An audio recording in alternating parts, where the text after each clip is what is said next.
It's evening time here in Durham, North Carolina, and we're going to do a special edition of the radio show with Mark Lee on IBM TV, but also a great conversation with none other than Vandorn Hinnant, who is actually a longtime family friend. And I remember that my mom has got a number of his pieces hanging in her house, still hanging there, and very much something that I see every time that I go visit her over there in Rocky Mount. And a number of other friends of mine are also very much fans of his as well. So always been fascinated by the work he does and how it's connected to everything from religion and philosophy on down to the geometric shapes and all of that. So I know that anytime I go home, that's one of the things that I see when I go visit Miss Valeria Lee, is seeing some of the great work of Vandorn Hinnant and all of that. So looking forward to having a great conversation with him and learning more about some of the things that he's got going on and about this fantastic artwork that he's been doing for decades and has definitely done a great job of. So I'm looking forward to a very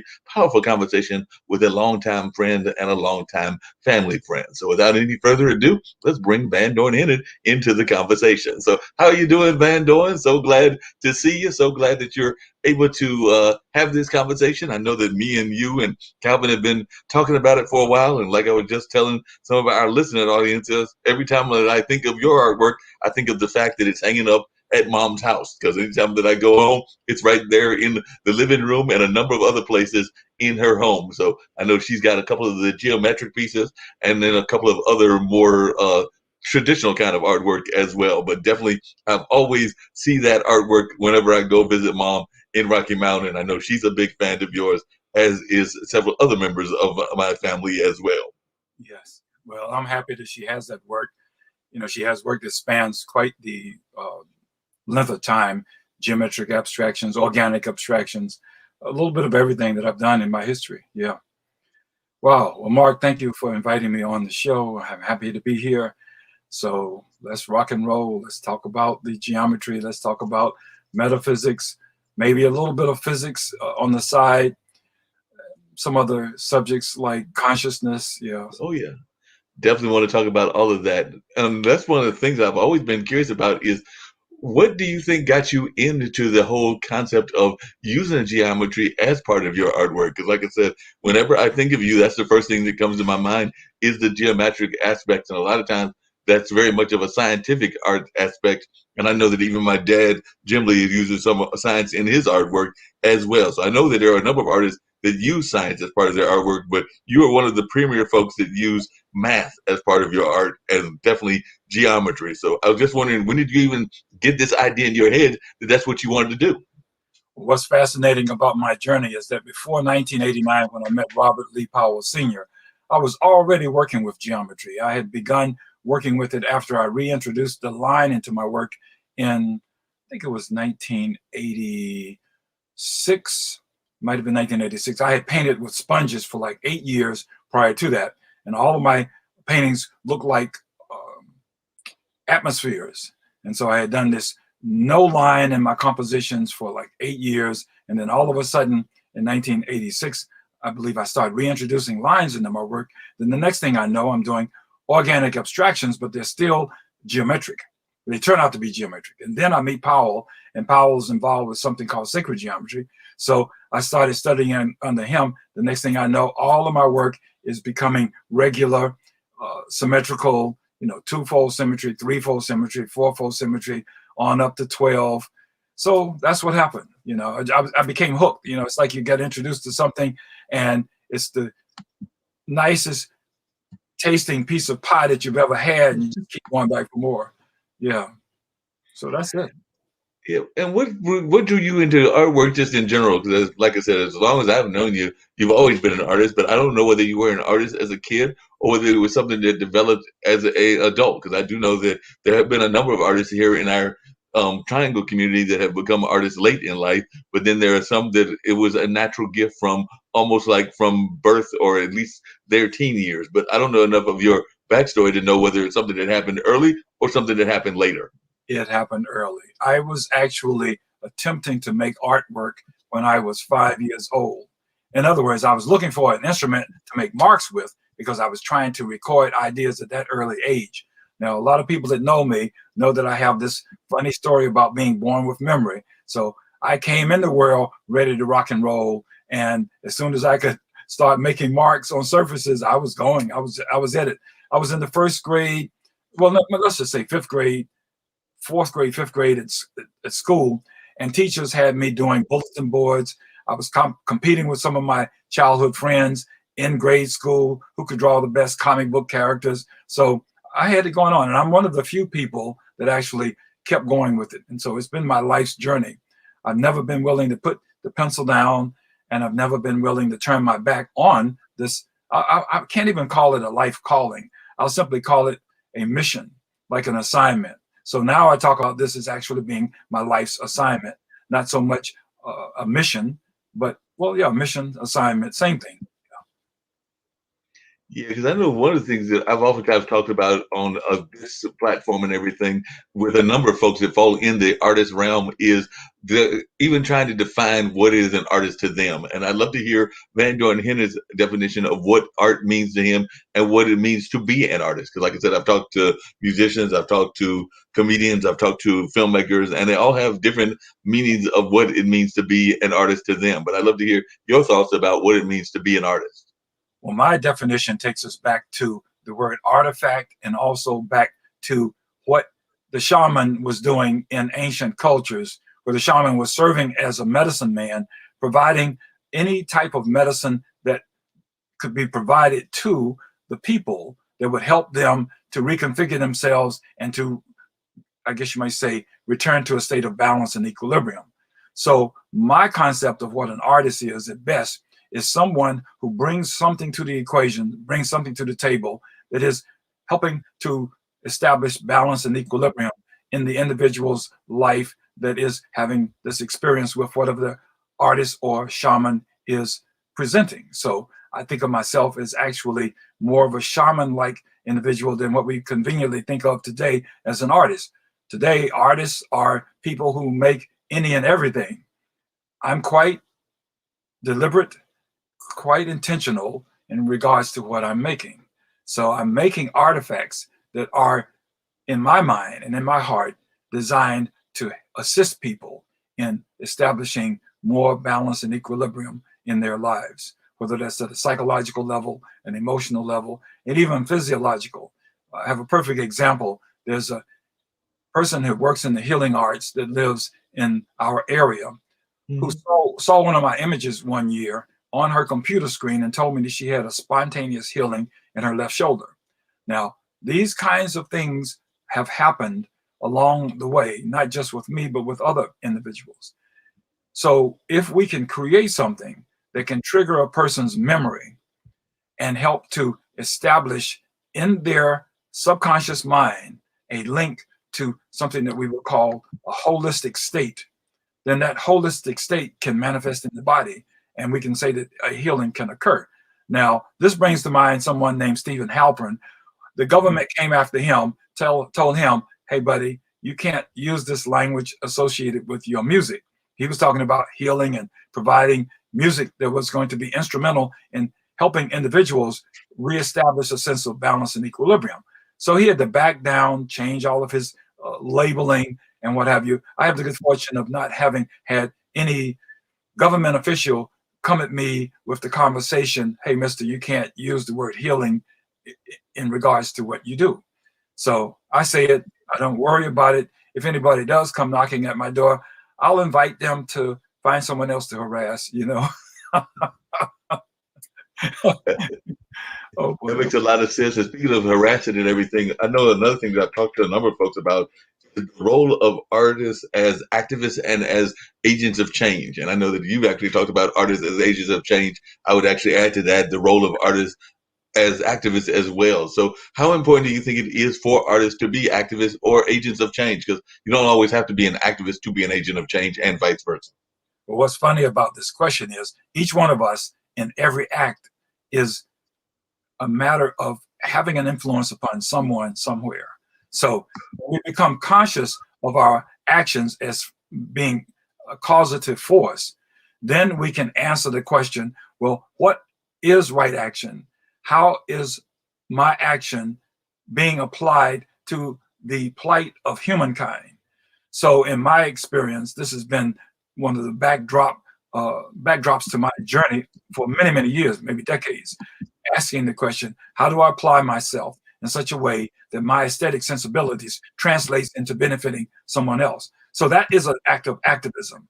And in fact, I'm glad you brought that question to us, because activism is something that doesn't have to be, you don't have to have a banner, you don't have to have uh, a platform from which to be an activist. You can be simply doing good in the world, and you are an activist. So it's what unfolds out of the heart that manifests through our hands and then the actions that we place into the world. This is all activism. So I think of all of us as being activists. Now we are activists for one thing or another. And when we're dealing with duality, we're dealing with polarity. So you're either affecting change for the better or affecting change for the worse. So that's activism in the negative and activism in the positive. Yeah, that makes a lot of sense, and I definitely agree with you on that. One of the other things that I know you talked about in your artwork, and I'd love to hear your thoughts about this as well, is how art ties into worship. And it seems to me that in a lot of ways that you're doing the artwork is almost your own form of worship, your own form of like even having your connection to the Most High, or whatever folks want to call that God force and everything.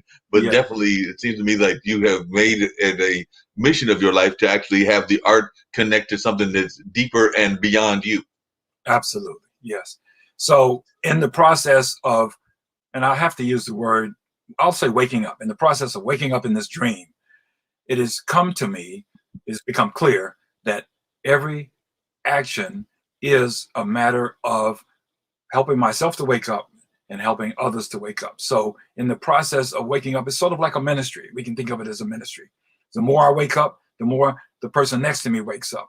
And that's one of those things where we can bring in a term that's used in physics. It's called non-locality. And so we have lots of tests that have been conducted around the planet where groups of meditators have gone to cities and meditated intentionally and found that the crime rate dropped dramatically during the time that they were meditating. Now, this has been considered a fact by a number of people. We have James Twyman and a number of other individuals who have been doing this for decades. So, and we have Maharishi Yogi and followers and what have you that have been doing this transcendental meditation and finding that this transcendental meditation actually had a recognizable effect in the environment. So there are people who track this type of behavior and actually look at the Schumann frequency and how it changes when you have this large number of people that are doing something called meditating or praying or what have you. So what happens inside of us has an impact outside of us. And this idea of non-locality has something to do with the fact that we're all connected. So you already know that if you're connected to someone energetically or emotionally, you can know that they're in trouble, long distance. So our telephone lines, our inner telephone lines are always working.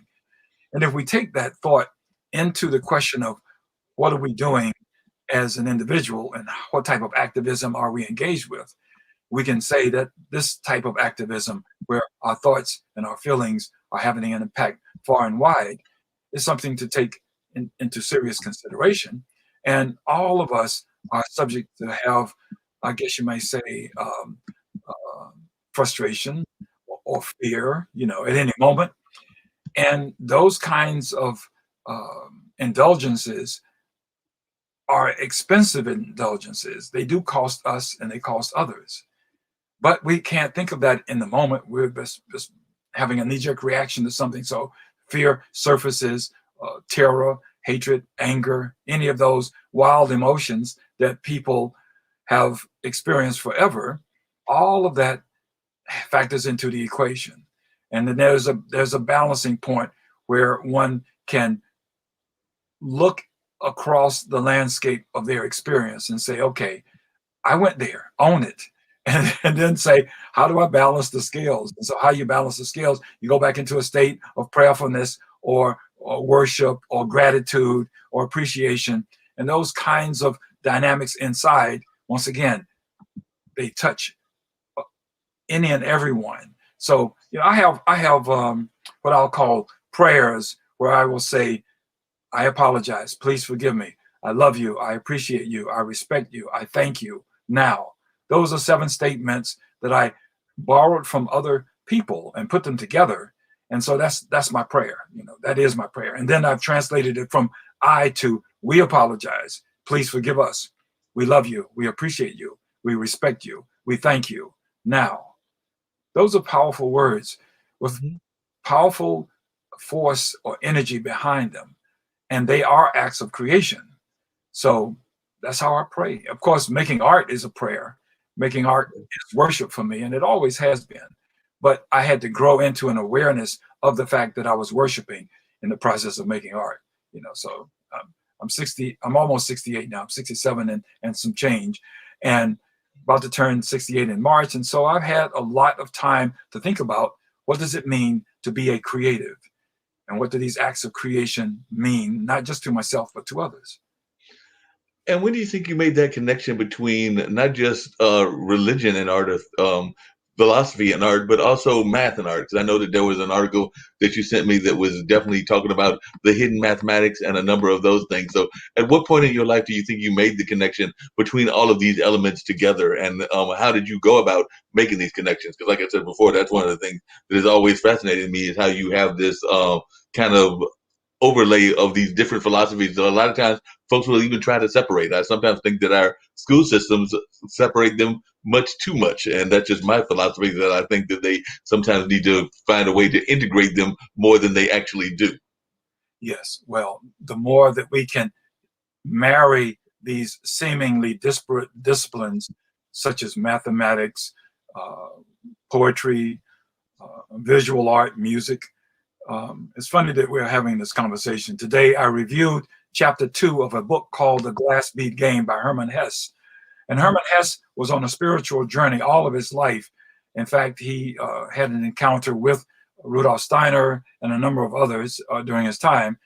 And he was on this spiritual quest, and all of his writing indicated that he was on a spiritual quest, but he never said, I'm on a spiritual quest. He simply wrote stories about his spiritual quest and assigned those journeys to so-called fictitious characters.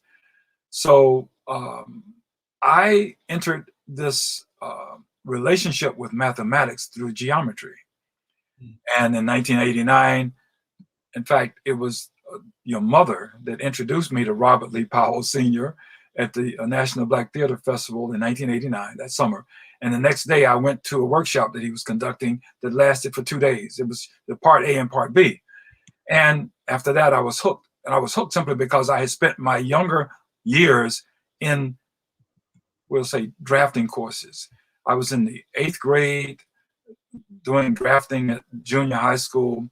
Then I was in high school doing drafting from the 10th through the 12th grade. So I had a background with drafting. And as soon as I found myself in Robert Powell Sr.'s company, and he's taking us through an exercise where we're using a compass and a straight edge and ink pens and pencils and what have you, well, I'm hooked because it takes me all the way back to the 8th grade where I first had my taste of using a compass and a straight edge to make drawings. So it was a reintroduction, but the math part was difficult for me simply because I did not have a relationship with mathematics. I only had a relationship with geometry.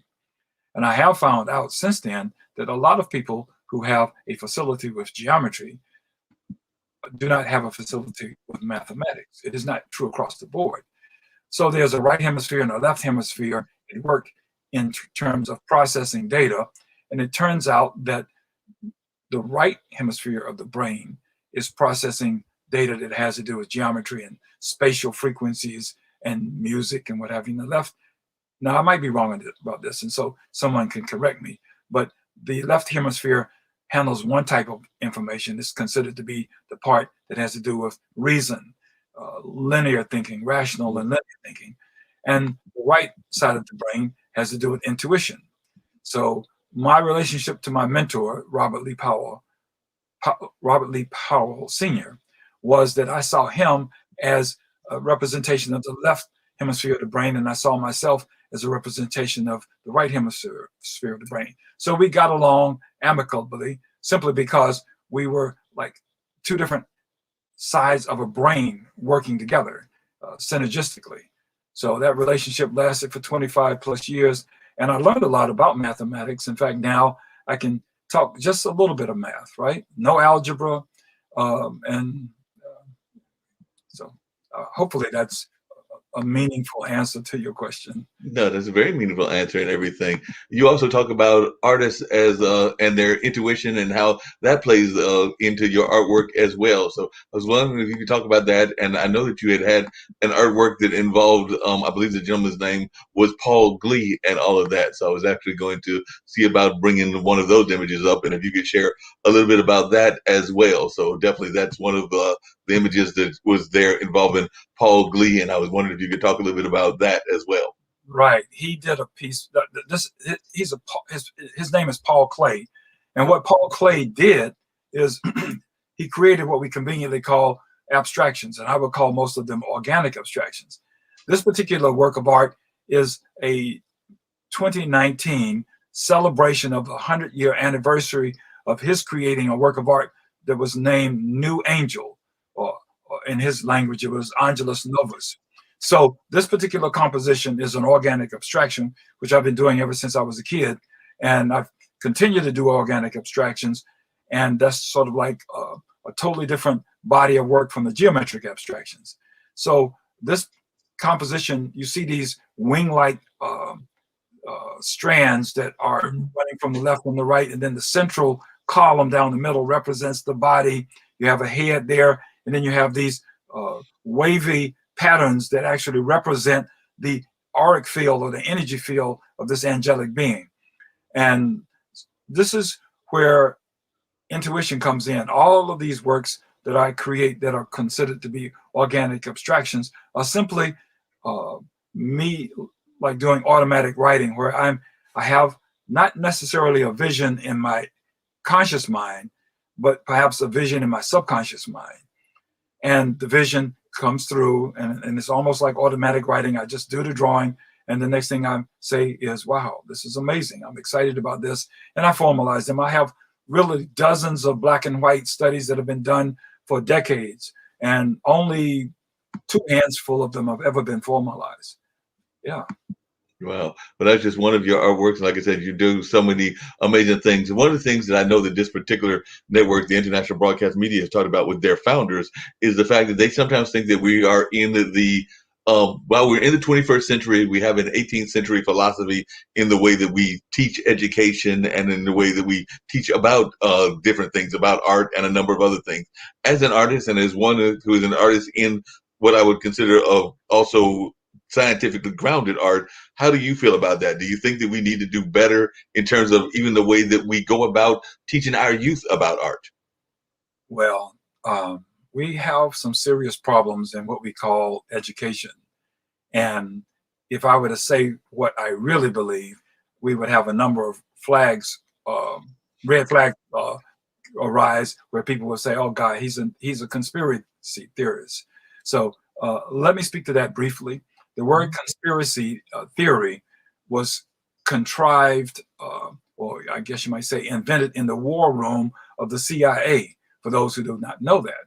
And it was used as part of a psychological warfare against individuals who were speaking great truth. Yeah. So the CIA has had an interesting assignment for decades, and along with a number of other organizations that are under the auspices of what we can conveniently call government. Mm-hmm. And so education in general is inherently problematic because it is not about showing people how to think. It's about telling them what to think. So now we go back to Warren T. Gibbs at A&T State University during the sit-ins, and the city officials went to Warren T. Gibbs, who was the president at the time of the college, A&T College at the time, and they said, Dr. Gibbs, you must tell your students to desist. And he told the city officials, at A&T College, we teach our students how to think, not what to think. And Warmoth T. Gibbs was actually a neighbor of mine. We lived in the same neighborhood, and I knew his grandchildren, and of course his son, um, and uh, just an amazing spirit. But there are many people who have actually worked in education and known that education is problematic, inherently problematic, because people are being uh, introduced to the concept of repetition versus the concept of exploration. So a real institution of higher learning is all about exploration. So we have Waldorf schools, and we have other schools, and just think about the unique educational programs that are at some of the Muslim schools and some of the other schools that do not teach like public education institutions. And what can I say? Programming is programming. Uh, I don't. I couldn't be programmed, and which is very interesting. So I don't think like most people simply because my focus was not on learning how to remember all of the data that was being presented to me that was supposed to be important and relevant. Hmm. I'm an explorer, and Right. I that a person who is really awake in the world is an explorer, not someone who takes in a lot of data and says, okay, well, I can repeat this data and I can do exactly what I've been taught to do, which is to look at these patterns. Um, there's a lot that I could say about learning and um, ways of learning and what have you, but I think I'll stop there and let's try another work of art. Okay. Yep, I was definitely going to bring up that, and it actually has to do with education and all of that. And it's the piece that you did about the measuring of distances between the stars. So it was a doggone instrument for measuring the distance between stars, and definitely I'm a big fan of astronomy and all of that, as well as definitely a number of other things that have to do with the stars. So I was going to bring up an example of that work, and if you can share a little bit about what this is all about as I get ready to bring that one up as well. Because I know that this is another piece that when I looked at it, I was like, that's another one of those powerful Vandorn Hinnant pieces that I know a lot of folks will be very much interested in. Yes. Okay. Well, the funny thing is, Mark, I just stumbled upon a video that Anna Maria took of me in the studio some years ago when I was making this, and I think it was in 2014. I'm not 100% sure. It could have been 2012, somewhere between 2012 and 2014. I was making this work, and it happens to be. Um, it has a name that is a metaphorical assignment. It is not literally an instrument for measuring the distance between stars. I took poetic license to label it that. The color combinations come to me from the ancient Dogon habit of taking wooden artifacts and putting pigment on them. So you would have a dark wood and then you would place white pigment on it. And so you'd have this high contrast between the dark wood and the white pigment, which is happening in ancient African cultures in many ways, body adornment in terms of body painting and other types of patterning, where you have this high contrast between a light color and a dark color. So this composition with the dark brown and the off-white, what we have is this high contrast. And so it reads dark and light, and you have these tetrahedron on the surface, and I can't think of them. So I'm not even sure how many to say. Maybe there are 12. Yeah, there are probably 12 tetrahedron, and there are 12 flat surfaces. Tetrahedrons meaning a three-sided pyramid.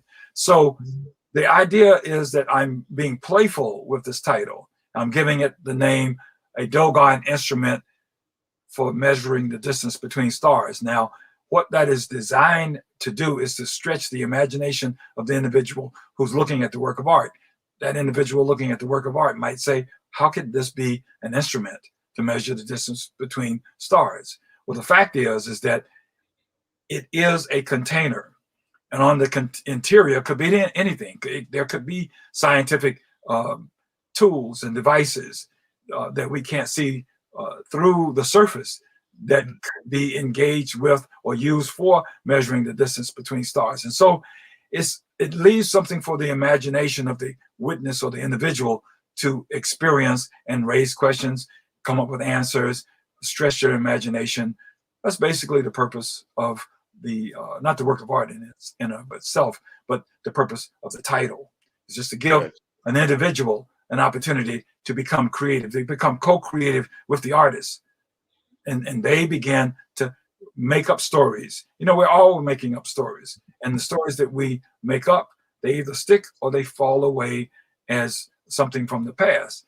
And so titles like this can be provocative and stimulating for people who witness it, and that's part of an artist's job, is to stimulate the imagination of others.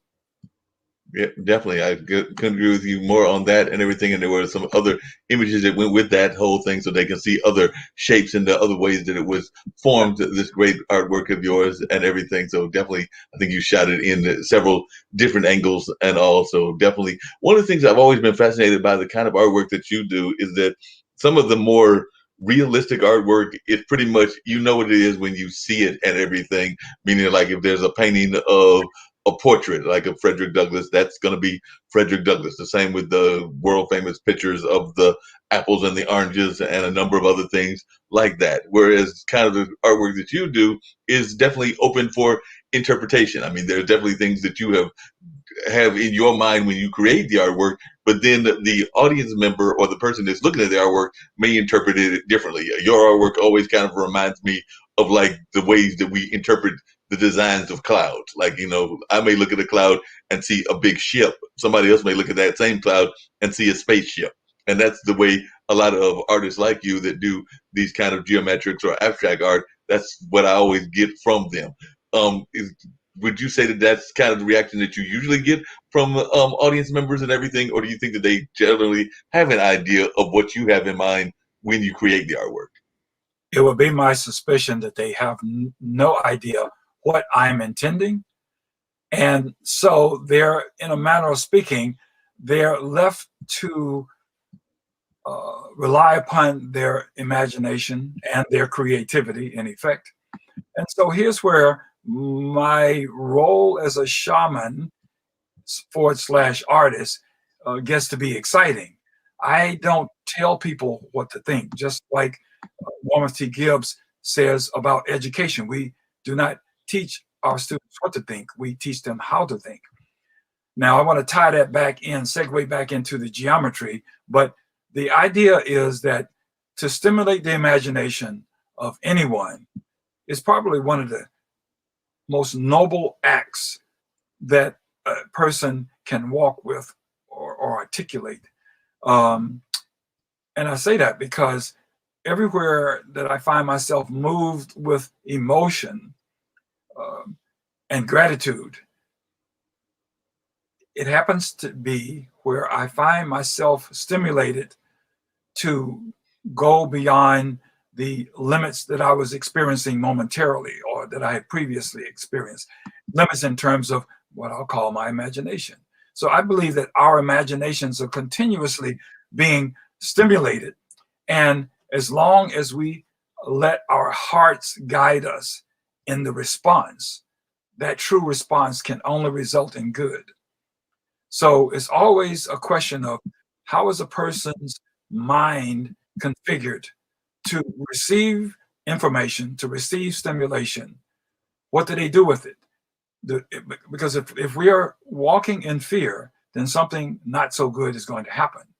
But if we're conditioned to walk in love, gratitude, appreciation, something wonderful happens. Doors open. We experience new vistas. And there's always a horizon in front of us, each one of us.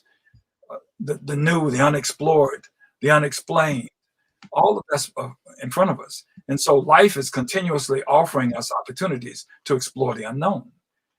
And once again, if we walk with gratitude, appreciation, and love in our hearts and in our minds, we're going to find something beautiful. And well, and it's a simple formula for success, actually, is to walk with gratitude and appreciation. And yeah.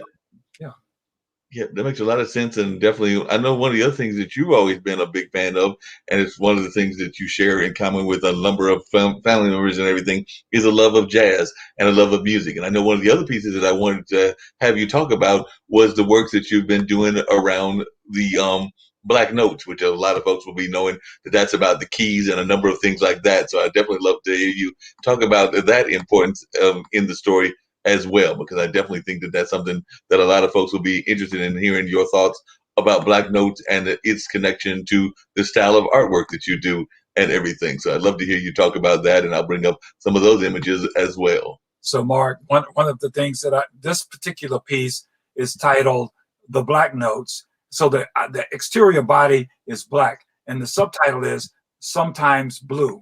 So it's Black Notes in parentheses, sometimes blue.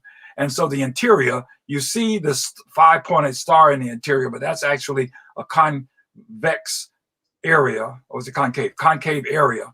And if you show another view, just show several different views of that one if you can. Yes. That's looking at the interior.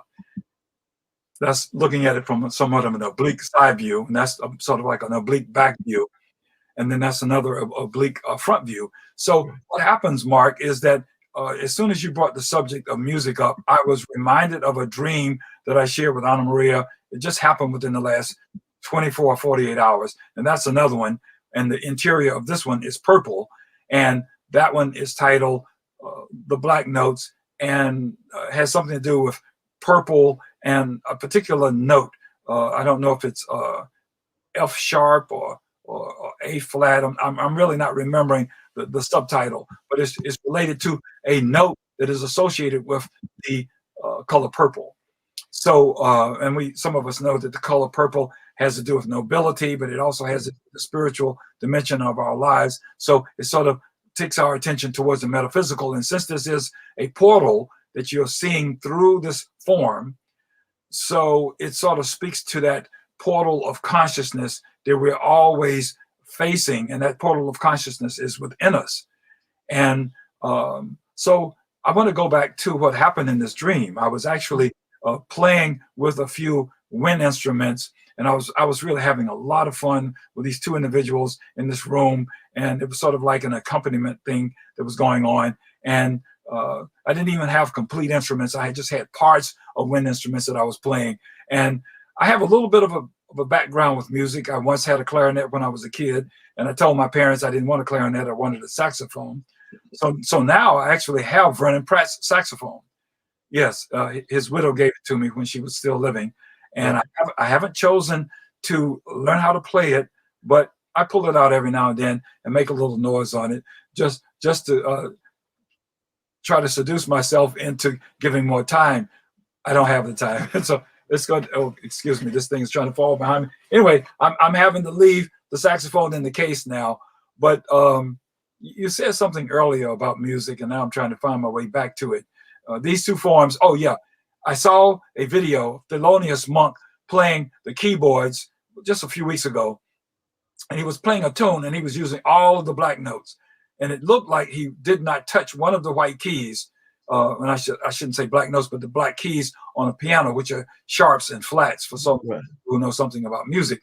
And I was just fascinated and blown away that he was creating this, amazing tune just using the black keys on the keyboard. And we both know something about the history of blues and the fact that these notes, the sharps and the flats, are the notes that are used more than any other notes when it comes to the blues, and when it comes to jazz, and when it comes to much music that's made by people from the African diaspora. Yeah, definitely. And like I said, I love that piece and everything. I did want to also talk about some of the ways that your artwork ties into history and everything. But one of the other pieces that fascinated me when you sent me some of the information was the fact that a lot of times, and we talked about it earlier, artists will sometimes do things that are statements of change, statements of making a statement of even trying to add to the change and to the dialogue and all of that. And I know that you had a statement, and I'm trying to find it in the emails that you sent me, about resurrection, and this being a time that we needed a resurrection. So I was definitely wanting to hear more about your thoughts around that, because when I read that, I was like, whoa, that's really deep, because it was like your call for a mass resurrection all Yes. of that, and I can actually pull up what you said to me, but it was even shared a little bit of our history, meaning the history of African Americans and other minorities here in this United States and everything. But definitely, you talked about this back in 2019, and you even tied it into being a tribal shaman. So I'd love to hear more of your thoughts about what you wrote, and if you don't mind, I can even pull it up. Oh, yes. Well, what happened? I appreciate you bringing that to my attention. I definitely wanted us to cover this territory. This particular short piece that I wrote was part of a proposal so that I could be considered for a sculptural or public artwork in, I'm not so sure which state it was now. It could have been Florida or either South Carolina. I'm not certain anymore. But is that the text right there? That's the text. Oh, okay. Well, I can't read it. It just said resurrection, the transatlantic slave trade was driven by a radical disregard for the lives and the humanity of African people. There are many instances when the opportunity presented itself, the captive Africans threw themselves overboard during transit from their motherland. These spirits have roamed the oceans for centuries, restless and unbound. Their essence continues to echo in the hearts and minds of their kin. I know I am one of them. A reckoning wants very much to happen. Many of these unbound and restless spirits continue to fall forth windows of opportunity for a just honoring of their people. And then you go on from there. Yes. Well, yeah, like I said, that was written as part of a proposal for being considered to create a work of art that had to do with the transatlantic trade. I talk about the fact that my ancestors, my African ancestors, were never slaves. They were prisoners of war. And I like to change the conversation from the notion of having been a slave to having been a prisoner of war, because that recontextualizes the experience. That gives us a place of power where we recognize that this was actually warfare against a people, even if our cousins sold us into what we conveniently call slavery. We know that this institution of slavery has been going on for millennia, and we have many examples: Native Americans, people in India, the caste system, Africa, Europe. But when the Europeans began to take Africans and bring them to the Americas, there was a degree of brutality, in my estimation, that was far greater than what I imagined other levels of brutality having been exercised against other people at other times and other cultures in what we conveniently call the slave trade or the industry of slavery. So the comment that's made in that statement has to do with the fact that we have these ancient ways of knowing that are more holistic in effect, where, back to the first comments that I made, every action is an act of creation. Whatever we do as an individual has an effect, a far reaching impact in the landscape. So the idea of resurrecting ancient ways of knowing, ancient ways of being, where you have a group of people who are looking at the question, how do we serve the future in such a way that those that come behind us can fare better than we fared? And that's one of the questions that wants to be raised globally. We know this. So it is a global call to action, these issues that I'm bringing forth in these writings. And there was another piece that I wanted to send you. I have a work of art that's in India now. And what I did is I took the work of art, it's a sacred geometry piece of artwork, and it has the colors red, black, and green. And I created it with the idea that someone from the African diaspora would recognize this composition as being relevant to a cause and might want to adopt it. And right now, Kevin Sipp and his wife, Unica, down in Atlanta, have a project that they are using that particular image of that work of art as part of a fundraiser that they're doing, which I'm very excited about. And it has to do with a long trail, and I forgot how many miles it is. It might be, I'm not so sure, it might be 400 miles. And I'll get that information to you later. I can't think of the name of the project right now. But anyway, this particular work of art, I took in Photoshop and I put words across the top, and that's where the idea uh, was recorded back in 2018 of my ancestors not having been slaves, but having been prisoners of war. So once again, we have an opportunity at every turn. Okay, this thing is trying to fall now. I guess I'll just take it down. Yeah, Yeah. we have an opportunity at every turn to do ourselves a great favor and raise consciousness around us. But how can we raise consciousness if our consciousness is not at a high frequency? So it is incumbent upon us to find a way to raise our consciousness so that we can in turn raise other people's consciousness. And that's just a way of talking about being a servant to one's community, being a servant to humankind, and um, changing the conversation from taking to giving. Yeah, that makes a lot of sense. And I know that one of the things that you also did that also honors history and everything, and I was going to bring this up as well, is because I always think of your work as also being a opportunity to honor some of our ancestors of the past. And one of those that you honored recently, or not that long ago, was none other than Harriet Tubman, where you did a piece about her and everything. So I was going to have you talk a little bit about that as well, and just why you felt it was very important to honor the great civil rights leader Harriet Tubman and everything. But definitely that's just one of the images. But we've got a couple of more that I'll show as well. But you can clearly say that it's got the words freedom in it and a number of other pieces. But I'd love to hear about this work as well. Well, thank you. It's very interesting. The story goes all the way back to 2012. The National Alliance of Artists from HBCUs has a group exhibition every year. In fact, the exhibition that I'm in India is a National Alliance of Artists from HBCUs group exhibition, and it's been traveling around India now for a number of months. This particular piece grew out of a composition that I created that was about 42 inches tall. It was an interior work of art made out of wood. It was made for this exhibition at the Hampton University Museum in 2012, where this group was exhibiting, and the subject was, and we do thematic exhibitions almost every year, it had to do with the period of Reconstruction in the South. So what I did is I took a six-sided composition and I put text that was the voice of six different individuals, three women from European ancestry and three women from African ancestry. One of those individuals happened to be Harriet Tubman.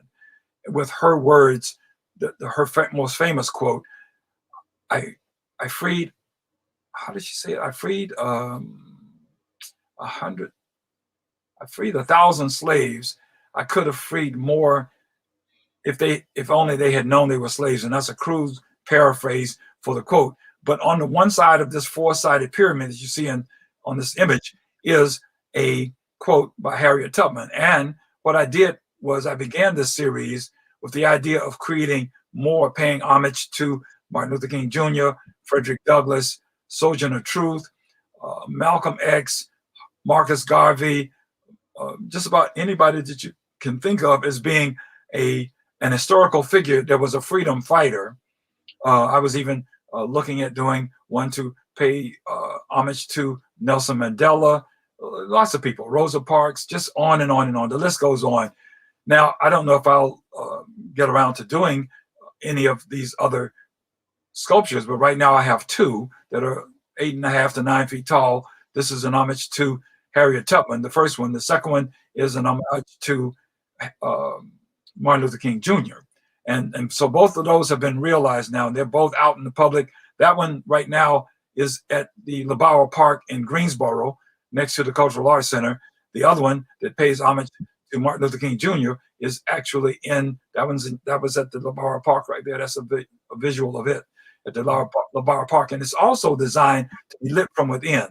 And there's an image of it lit from within. The other one is designed to be lit from within. So the text is actually cut out of the metal. And then I have an interior light. I have plexiglass on the inside. And then I have the interior light for evening viewing. The one for Martin Luther King Jr. is the same. The bottom's different. The top is the same shape. And the bottom has a different shape. In fact, I think you have some images of that also. I just remembered. So I'm very excited about the series. And right now, Hickory, North Carolina is looking at the possibility of buying one of them. So we'll see. I don't know. I'd love to have them placed. Lots of interest has been expressed. Now, originally, they did a small 27-inch tall work that was paying homage to Harriet Tubman, which is a variation on that theme. It happens to be in a group exhibition in Fayetteville right now. Fayetteville is hosting a two venue exhibition of the National Alliance of Artists from HBCUs. So that composition is there. It was also in Savannah, Georgia at the first part of last year. It's been shown a few times. Yeah. And you were asking about the Martin Luther King one. I did find that one as well, so I'll bring that up for folks to check out also, so they can see that one. But that's the one you were referring to that you had sent about MLK, Martin Luther King Jr., and also that's definitely the one revolving around his legacy. Yes, and what's interesting about both of these sculptures, and I plan on doing this with each one, there are two quotes on there that are from the individual that I'm paying homage to. Then there's a third quote on the surface of each one that I created as if the individual was speaking. So the one for Harriet Tubman reads, the quote that I created, attributing it to her, reads, "I, Harriet Tubman, stand for the freeing of my enslaved people." And the one for Martin Luther King Jr., the quote that I created, attributing it to him, reads, "I, Martin Luther King Jr., stand for the freeing of the enslaved minds and hearts of all people." So I'm pretty excited to be able to take artistic license and actually apply my gift as a poet and a wordsmith to each one of these sculptures. And I'm imagining that the spirits of these individuals would not have a problem with that, if you understand what I'm saying. Yeah. I don't think they would have a problem with that in the least bit. As a matter of fact, they probably greatly appreciate it. I know that one of the people that's involved with the network and everything talks about the fact that he is from India, and it sounds like you've done some having some pieces there. I was just wondering if you could talk about what Eastern religion and Eastern thought mean to you and everything, and how that even plays into some of your own work. Because I do think that, as I recall, that you've definitely had some Eastern philosophies that you are a proponent of as well. Yes. Well, what's interesting is that wherever we find truth, I'm identified. Okay. And when I use the word truth, that's a tricky proposition. But imagine this. Imagine truth being relative. And so each one of us is walking with our own special and unique case that we call truth. And for me, all religions, all ideologies have beautiful, deep truths that bubble to the surface whenever we get dogmatic thinking pushed to the side and eliminated from the equation. And so some of the deep truth that we find in Buddhism, in Taoism, in every religion, Islam, obviously the thinking of Sufis, which is the mystical side of Islam, the Rosicrucians, which would be considered the mystical side of Christianity. You have these amazing, rich truths, and they're all worded differently, but they all mean the same thing. And a person who is living in their sacred center recognizes truth in all of these teachings. Beautiful example, Jalaluddin Rumi, 13th century Persian mystic poet, also known as a Sufi. When he passed, people from all of the religions of the world at that time came to pay homage to him because he embraced the truth in all of the religions.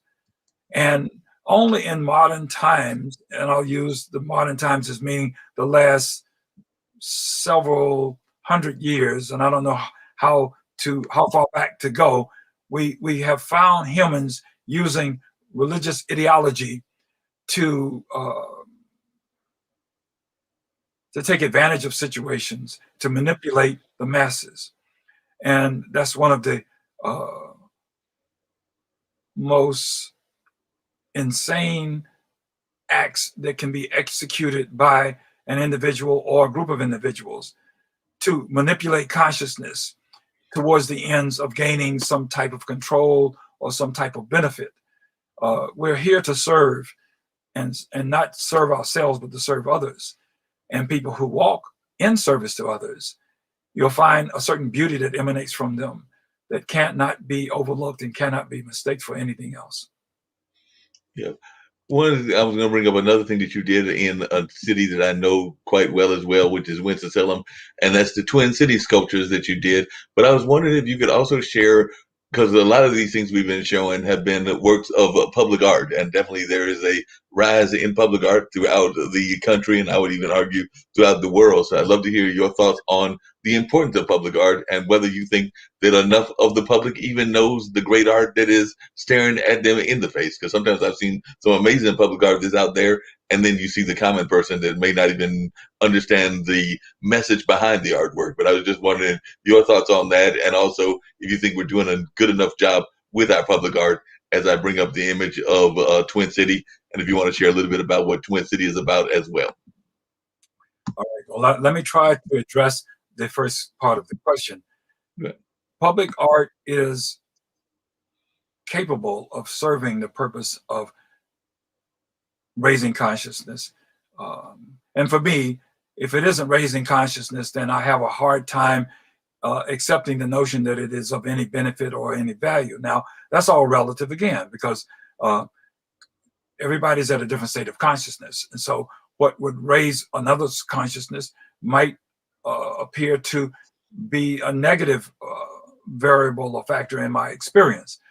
Not that I would choose or allow it to be, but I'm just saying that to say that this idea of raising consciousness is all relative. I like to think that we are creating works of art and sharing it with the public that will, once again, stimulate the imagination, provoke critical thinking, which is a step towards clear thinking. So my work in particular, especially working with the geometry, I have found that more and more people find themselves responding, saying that this work stimulates their imagination.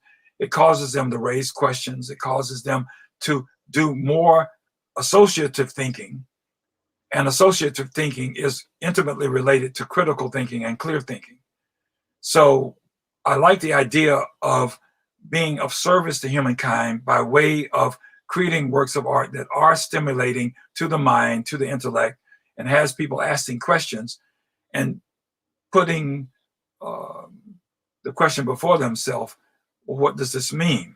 Now, when a person is inspired to ask that question, in my estimation, that's a good thing. Even if a person says, I don't like what I'm looking at, they're still engaged in critical thinking. And critical thinking is absolutely essential in terms of the survival of the species. At least that's a conjecture that I'm willing to sell myself and put forth tonight. And I don't have to be right, but that's where Yeah, and definitely, like I said, I was going to bring up the "Together We Rise" piece that you did in Winston-Salem, because, like I said, I spent some time there, living there, and everything. So definitely, Winston-Salem does have a special place in my heart. But I love this piece and everything. So if you want to share a little bit about that as well. Right. The city wanted them to be taller, but we could not afford to make them taller because it was a budget that I had to be mindful of. So I made them as tall as I could make them. They stand right at 11 feet tall. The top part is made out of stainless steel. Those are all triangles. There are 3 different types of triangles that I use to create these 2 twin columns. And I call them twin columns. They're titled Together We Rise. I created that title paying homage to Maya Angelou and her poem, And Still We Rise. That's where the title was actually grafted from, And Still We Rise. And so I titled them Together We Rise. They are twin monuments. One represents the city of Salem. The other one represents the city of Winston. In 1913, the 2 cities. So the one that you're looking at that's on the left, that represents the city of Salem. The one that you're looking at that's on the right, that represents the city of Winston. And so, no, I have it backwards. Yeah, the one that's on your right represents the city of Winston. The one that's on your left represents the city of Salem. And you see there are actually these gold-looking rectangular patterns on top of the green triangular bases. Those panels have text on it. The text of individuals who actually lived in Winston-Salem. And the text, I believe the text is from 3 or 4 different individuals. and each one of them played an important role in the city of Winston-Salem. And that's what they are. They're actually twin columns that represent Salem and Winston before they were married. They were commissioned. This is actually the first commission that the city of Winston-Salem paid for out of its pocket. So they had a small budget, and I met them halfway. They're swallowed up in the Corporating Plaza, but if you get close to them, they do tower over you. You can see I'm standing at 6'2", and they're, like I said, 10, 11 feet tall.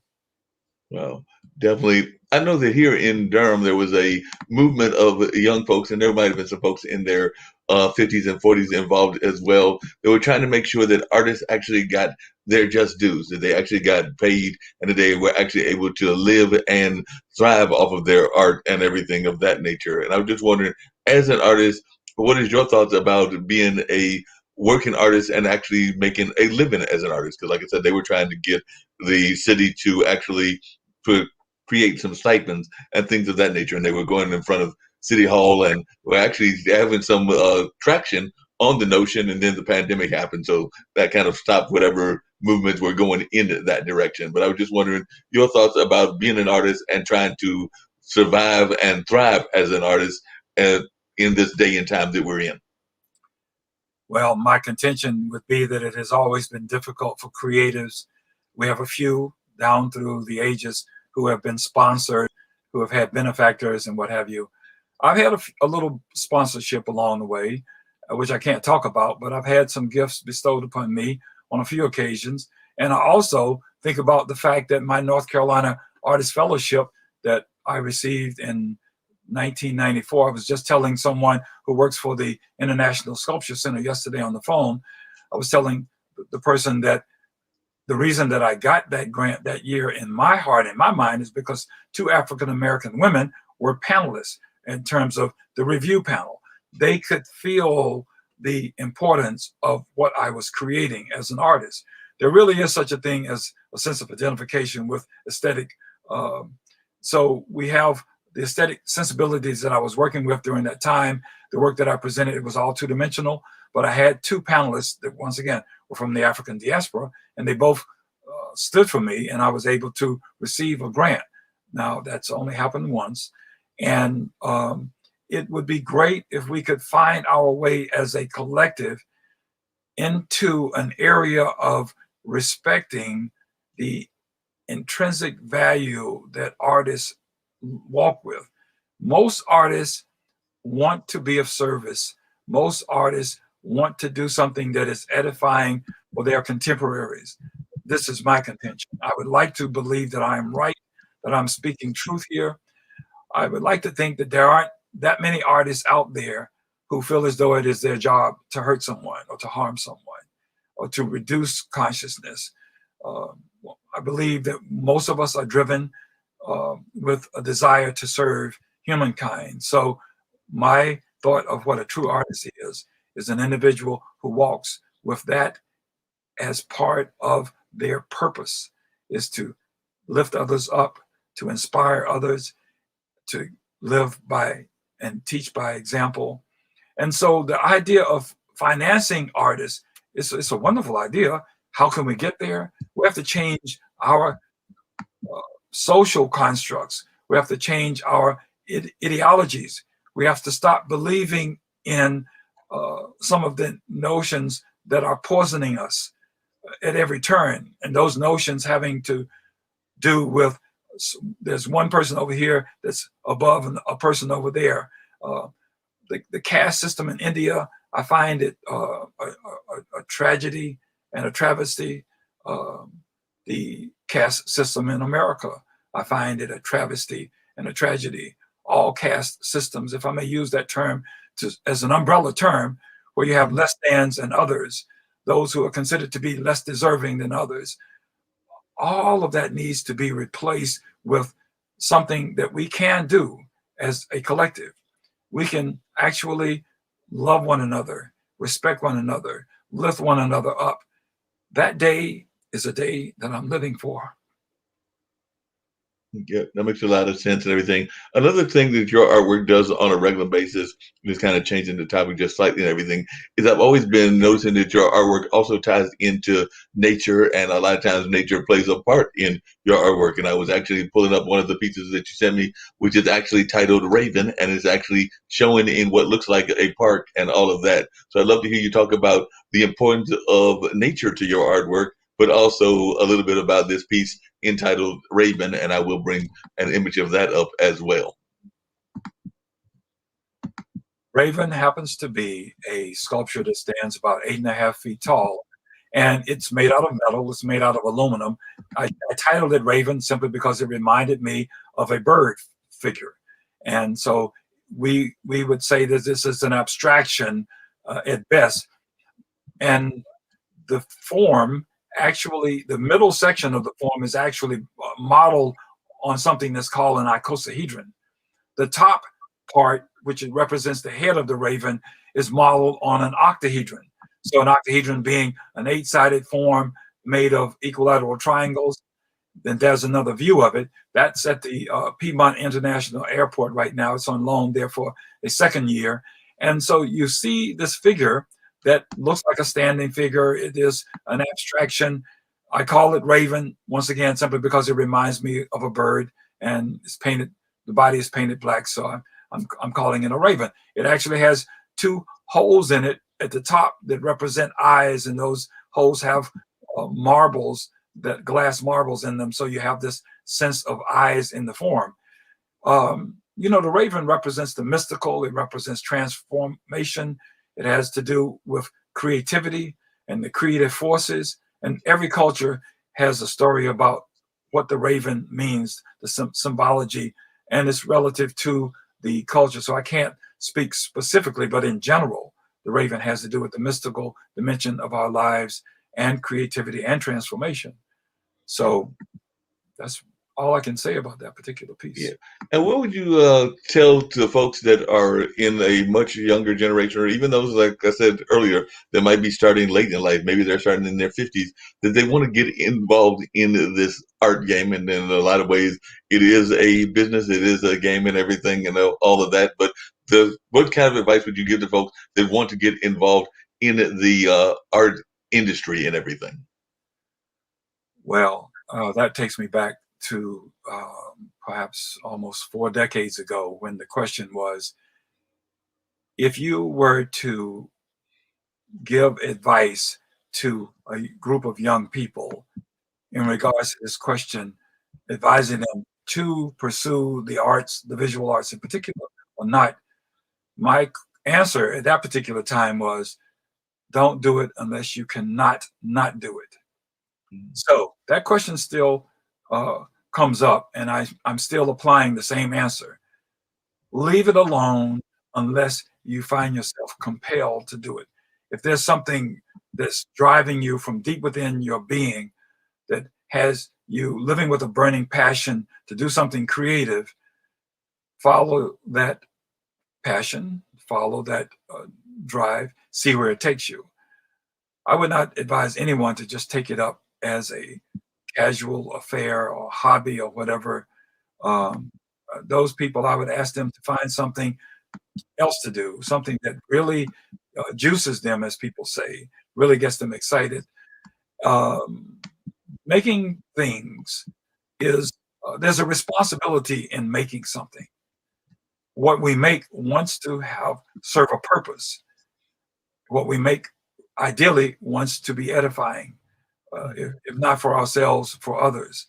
So the idea of making something that is of service to another or to humanity is what I consider to be the true purpose of an artist. Um, I can't. So music is something that we make as individuals and we make collectively. Music is medicine, and I always think of music as being medicine. For me, everything that we do is medicinal. So you have bad medicine, you have good medicine. And the question is, which one do you gravitate to? And uh, bad medicine can be degrading. We have lots of examples of bad medicine, so we won't talk about that tonight. Yeah. that we have too many examples of bad medicine in music, in theater, in just about every area of what we call human endeavor. But it's the good medicine that we're looking for. It's the good medicine that we're looking to be a part of or be about. So once again, we can do this um, wonderful act of giving of ourselves, being of service to humankind. And along those same lines, I know that I've got my own personal wish for my own existence, definitely the existence of family members as well as friends and everything. Some of the folks might consider them unrealistic expectations or wishes and all of that. So I want Vandorn Hinnant to be around for another 150 years and all of that. But knowing that that is probably not all that possible in the real world and everything, what would you like the legacy of Vandorn Hinnant to be? So, like I said, if folks are watching this and they want to know what the legacy is of Mr. Hinnant, what are you hoping you are leaving behind as your legacy whenever that is? And like I said, I'm rooting for you to be around till you're 200. Thank you. There is a man that I met in Atlanta at Morehouse College. Let's see, what year was it? I think it was somewhere between 2002 and 2004. He is no longer with us. His name, his first name is difficult for me to pull up, but his last name was Fukau, Fukaiu or something. And some people uh, hearing that name might recognize his name. He actually lived in America for a long time. He was a Congolese shaman who was educated with a Westerner's education and came to America. He actually did prison reform programs. He worked with prisoners, and he also worked with people in educational institutions. Dr. Fukau impressed upon me during this lecture that he gave at Morehouse College that in our African tradition, we have our family tree is such that the ancestors are at the bottom of the family tree, and so the branches are the progeny. So those who stand on the shoulders of their ancestors want to be people who are drawing upon the ancestral wisdom in such a way that those who come after them can draw upon the ancestral wisdom. And it continues to be a matter of branching, but it's a branching upward and outward into infinity. And so one of the beautiful experiences that I'm having right now is that I'm actually in a book called Mind of My Mind by Octavia Butler, which happens to be the last book that she wrote. So her legacy is a beautiful legacy. She actually believed that she was going to live long enough to see the fruits of her labors.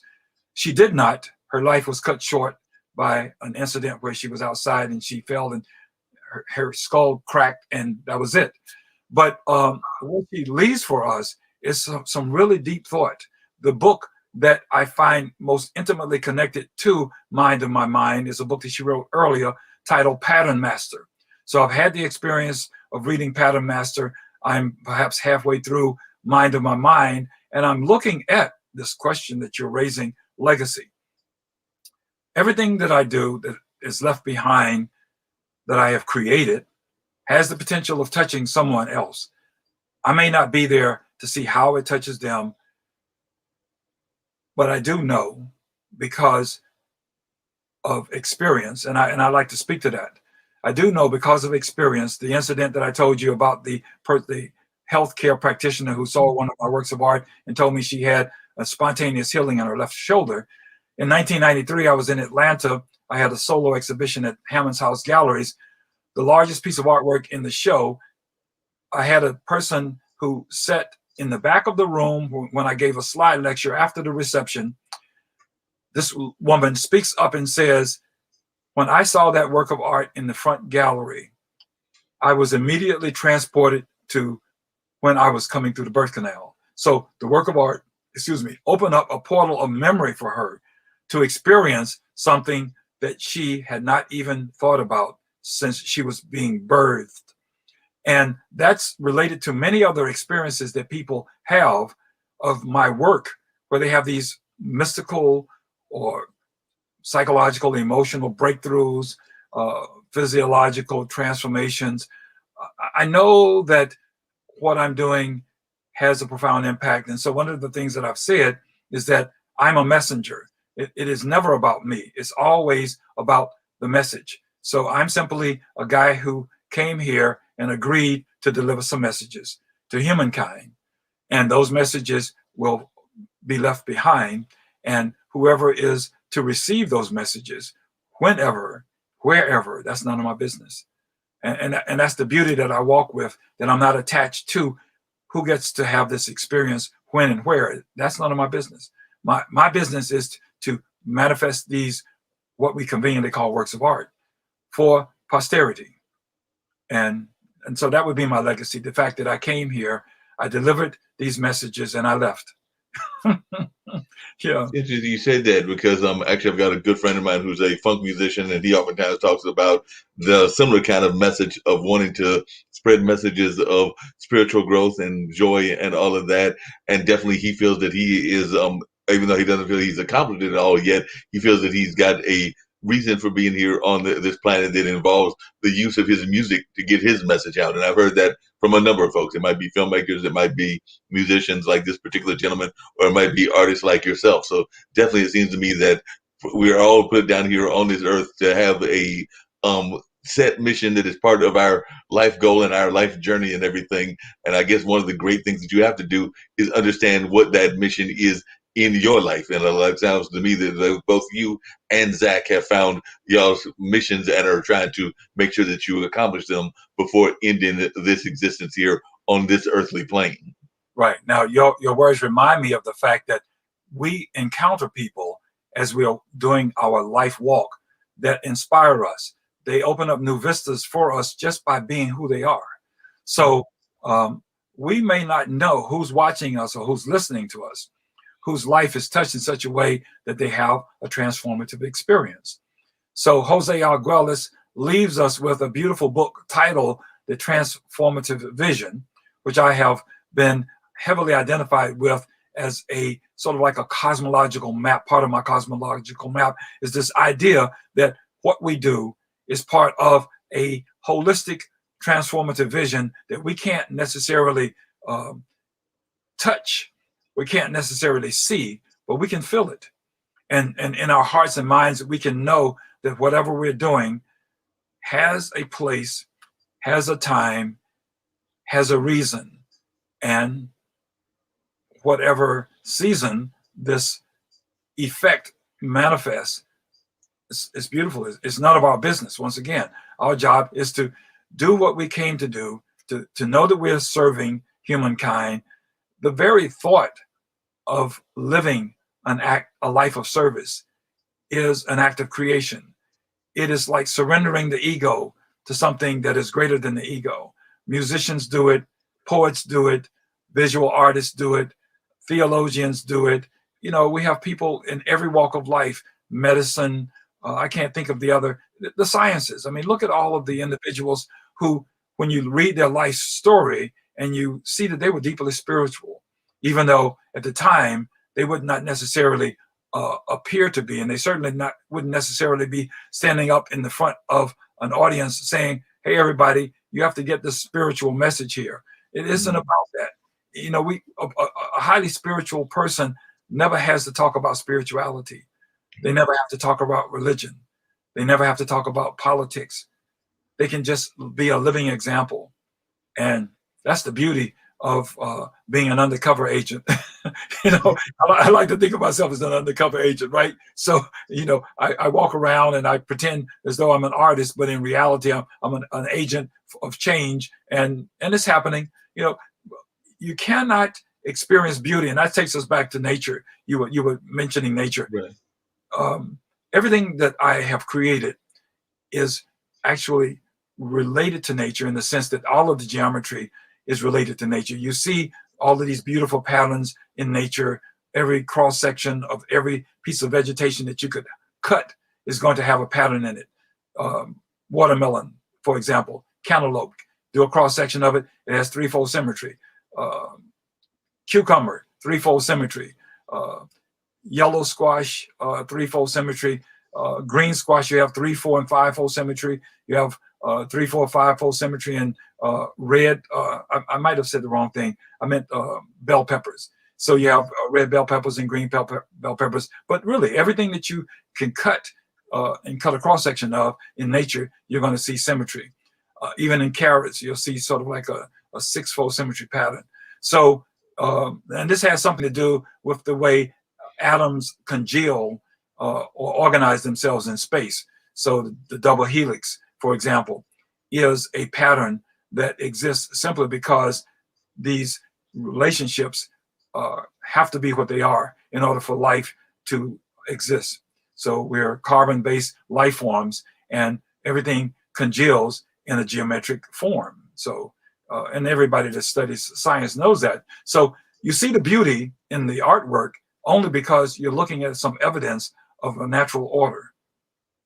And I Yeah. appreciate us both getting back to that question, because you did raise that question earlier Oh yeah, about. no problem at all. Definitely glad that you got back to that and everything. And one of the other things that you mentioned earlier that I'd love to hear your thoughts about is how important do you think it is for us as people on this planet at this particular time to be tied to our ancestral background, be that both old ancestors like Harriet Tubman and Frederick Douglass, but also what folks might consider new ancestors or folks that have now joined the Ancestral Alliance, be that folks like Phil Freelon, Baba Chuck Davis, and the names of others could go on that I could also include in that as well. But how important do you think it is for us to be connected to our ancestral lineage?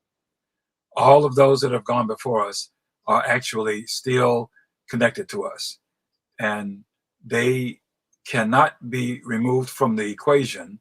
So we don't know it at a conscious level, but there's always this voice that is moving through our awareness. A perfect example is Lucille Clifton, a beautiful African American poet. One of her famous short pieces, I'm trying to recall it. In fact, I might even have it in my office someplace. And, oh, it goes like this: in populated air, my ancestors continue. I have seen them. I have heard their shimmering voices singing. And that takes us back to that beautiful piece. Come on, help me with it. It's the Daughters of the Dust. Right. Remember the film? Yeah, right. And there's another one with Sankofa. So Sankofa and Daughters of the Dust both have us looking at that continuity of our ancestors always being with us. And we have all of these amazing writers, but from every culture. It doesn't matter what culture you're identified with, there's an identification with ancestors. And that identification is absolutely necessary. We cannot run, we cannot hide from our ancestors. We can only surrender to the influence that they have on our lives. And in that surrendering comes some great wisdom is imparted. So, listen, and as they say, listen up. Yeah. That takes me back to that beautiful quote from the Judeo-Christian lineage, which is, "Be still and know that I am God." Well, when we get to be still, then we get to know. And there's something, from the ancient tradition, know means becoming intimate with, and so becoming one with. So that's the way I translate that phrase, "Be still and know that I am God." I've always translated that to mean, be still and know, become one with me. So, and that's something that is true in all of the ancient traditions, all of the so-called religious traditions or spiritual traditions, that simple act of getting still and knowing. It's interesting that you bring that up because that's one of the things that I've had several conversations over the last several months, ever since the pandemic started and everything. But it seems to me that this whole crisis that we've been in the middle of has actually got more of us to do exactly what you're saying we should have been doing all along. Because I've heard a number of folks that said that they have used this time to reassess themselves, to actually be still, to actually have a time of reflection and things of that nature. Now that there is vaccines out there, and probably more and more people are getting out to the ways that they used to be, but it does seem that there was a time frame where we did have a lot of folks that were actually becoming more inner reflective, like we probably should have been doing all along. But I'd love to hear your thoughts on that. It slowed a lot of people down. It slowed me down. I had to come to terms with some of my ego constructs that were not serving me well. And the biggest one was, I want to be successful. I've had that thing driving me like a demon much of my life, simply because I had a passion for doing what I was doing. For me, success only means being able to afford to do what I have a passion for doing.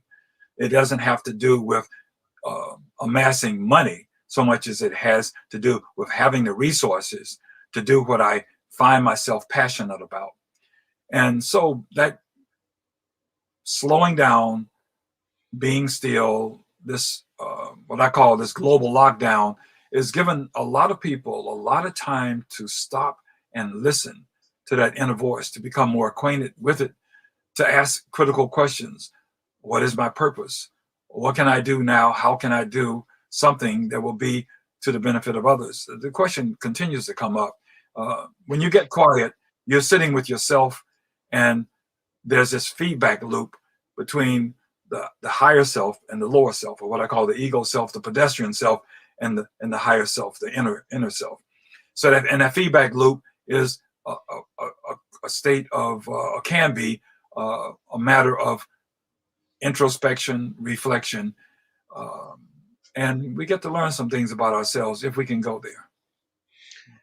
And speaking of learning stuff about ourselves and everything, I was actually having this conversation with a lady that does fashion work, and I think she might have done some music, and a couple of other folks that are in that art space and everything. And we were trying to decide, and I'd love to hear your thoughts about this, is can you be successful as an artist without going through some trials and tribulations? Or is trials and tribulations part of being a success? Whether those trials and tribulations are relationship trials and tribulations, whether they're other kind of like more active kinds of trials and tribulations, but do you have to go through trials and tribulations in order to be successful as an artist?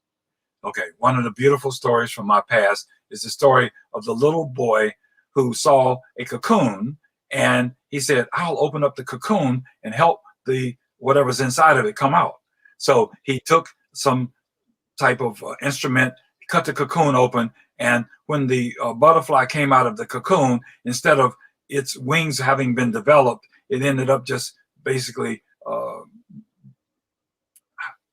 dying Right. because it had not gone through the natural process of struggling to get out of the cocoon. So each one of us in our development can think of ourselves as being in a cocoon. And we're trying to get out of that cocoon. We're trying to find our wings, so to speak, so that we can fly.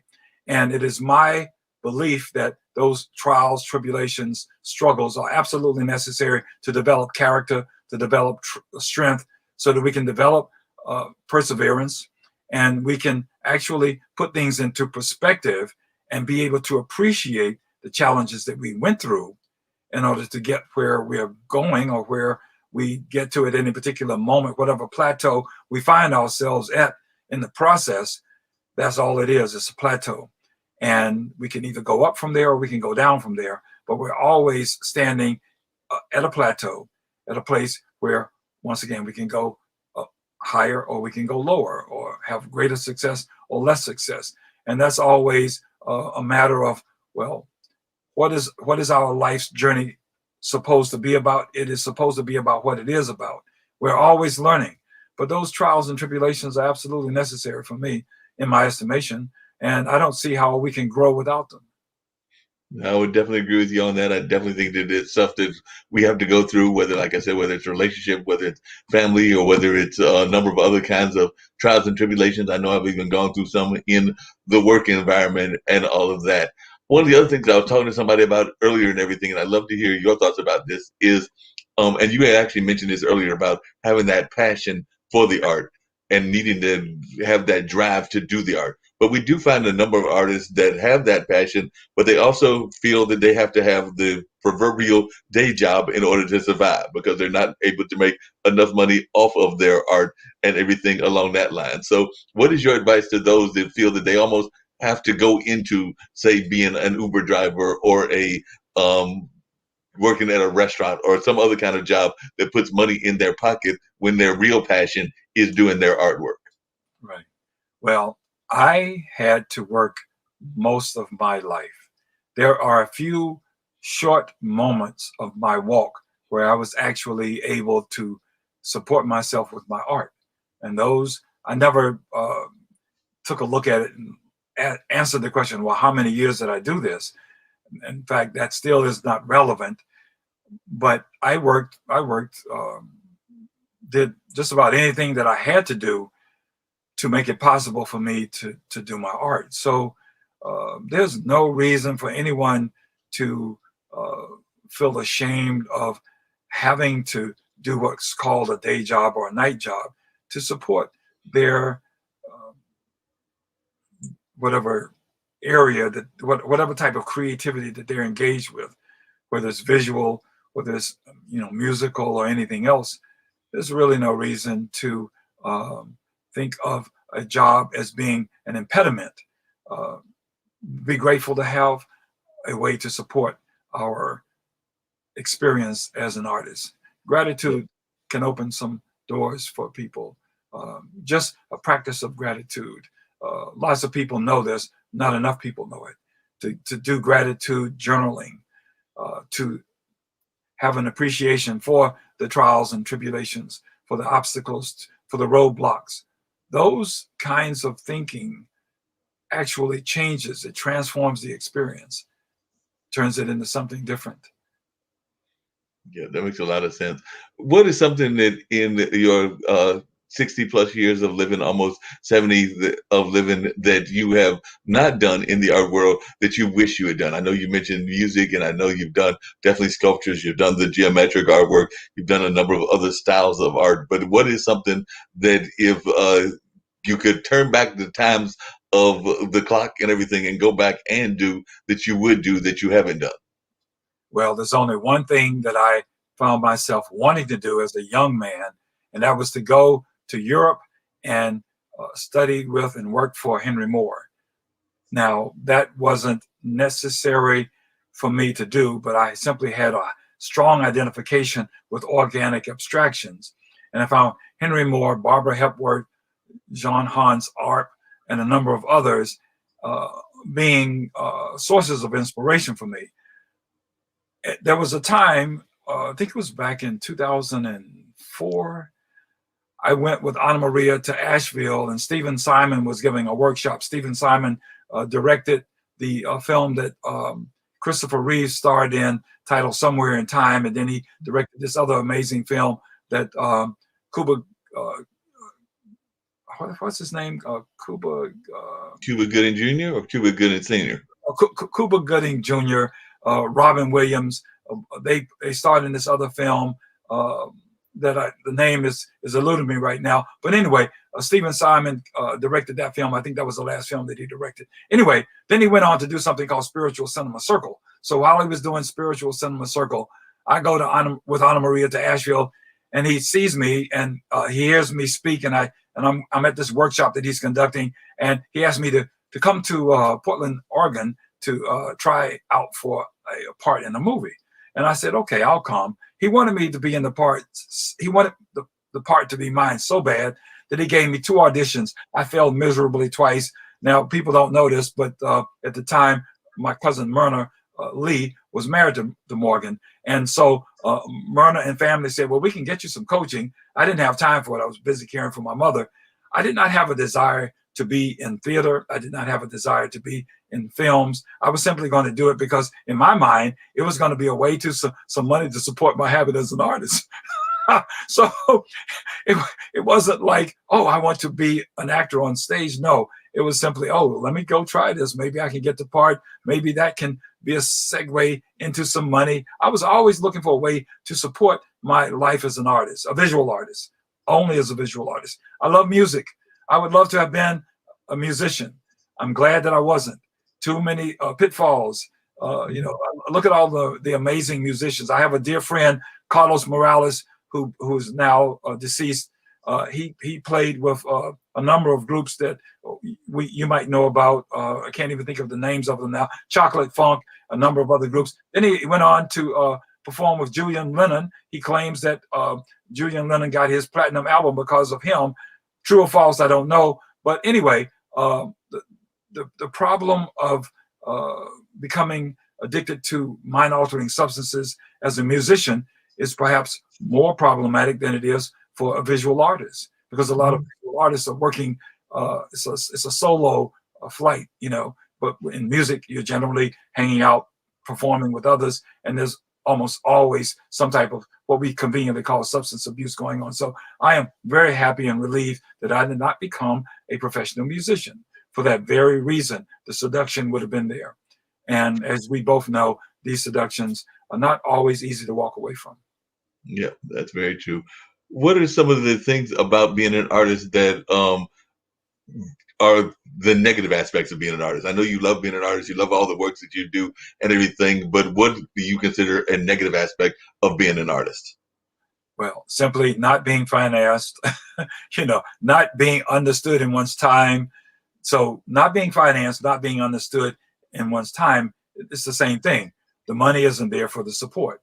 So, you know, I have to make do with whatever funds come my way or whatever funds I can generate. And right now I have the great benefit of having a wife that has a full-time job. I'm retired. I'm living on a small amount of money on a monthly basis. The money that I make as an artist hasn't been enough.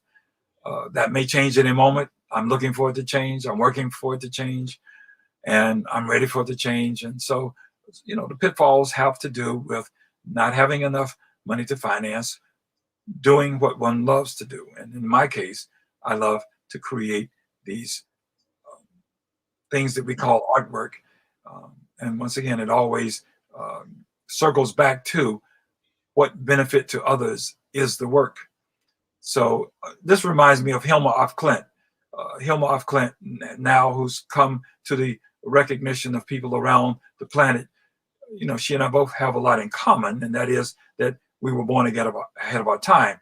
Now I have to change my conversation and say I'm right on time, and people who are looking for me are about to find me, and we're about to have something wonderful happen as a result of me living long enough to have come into my own, so to speak.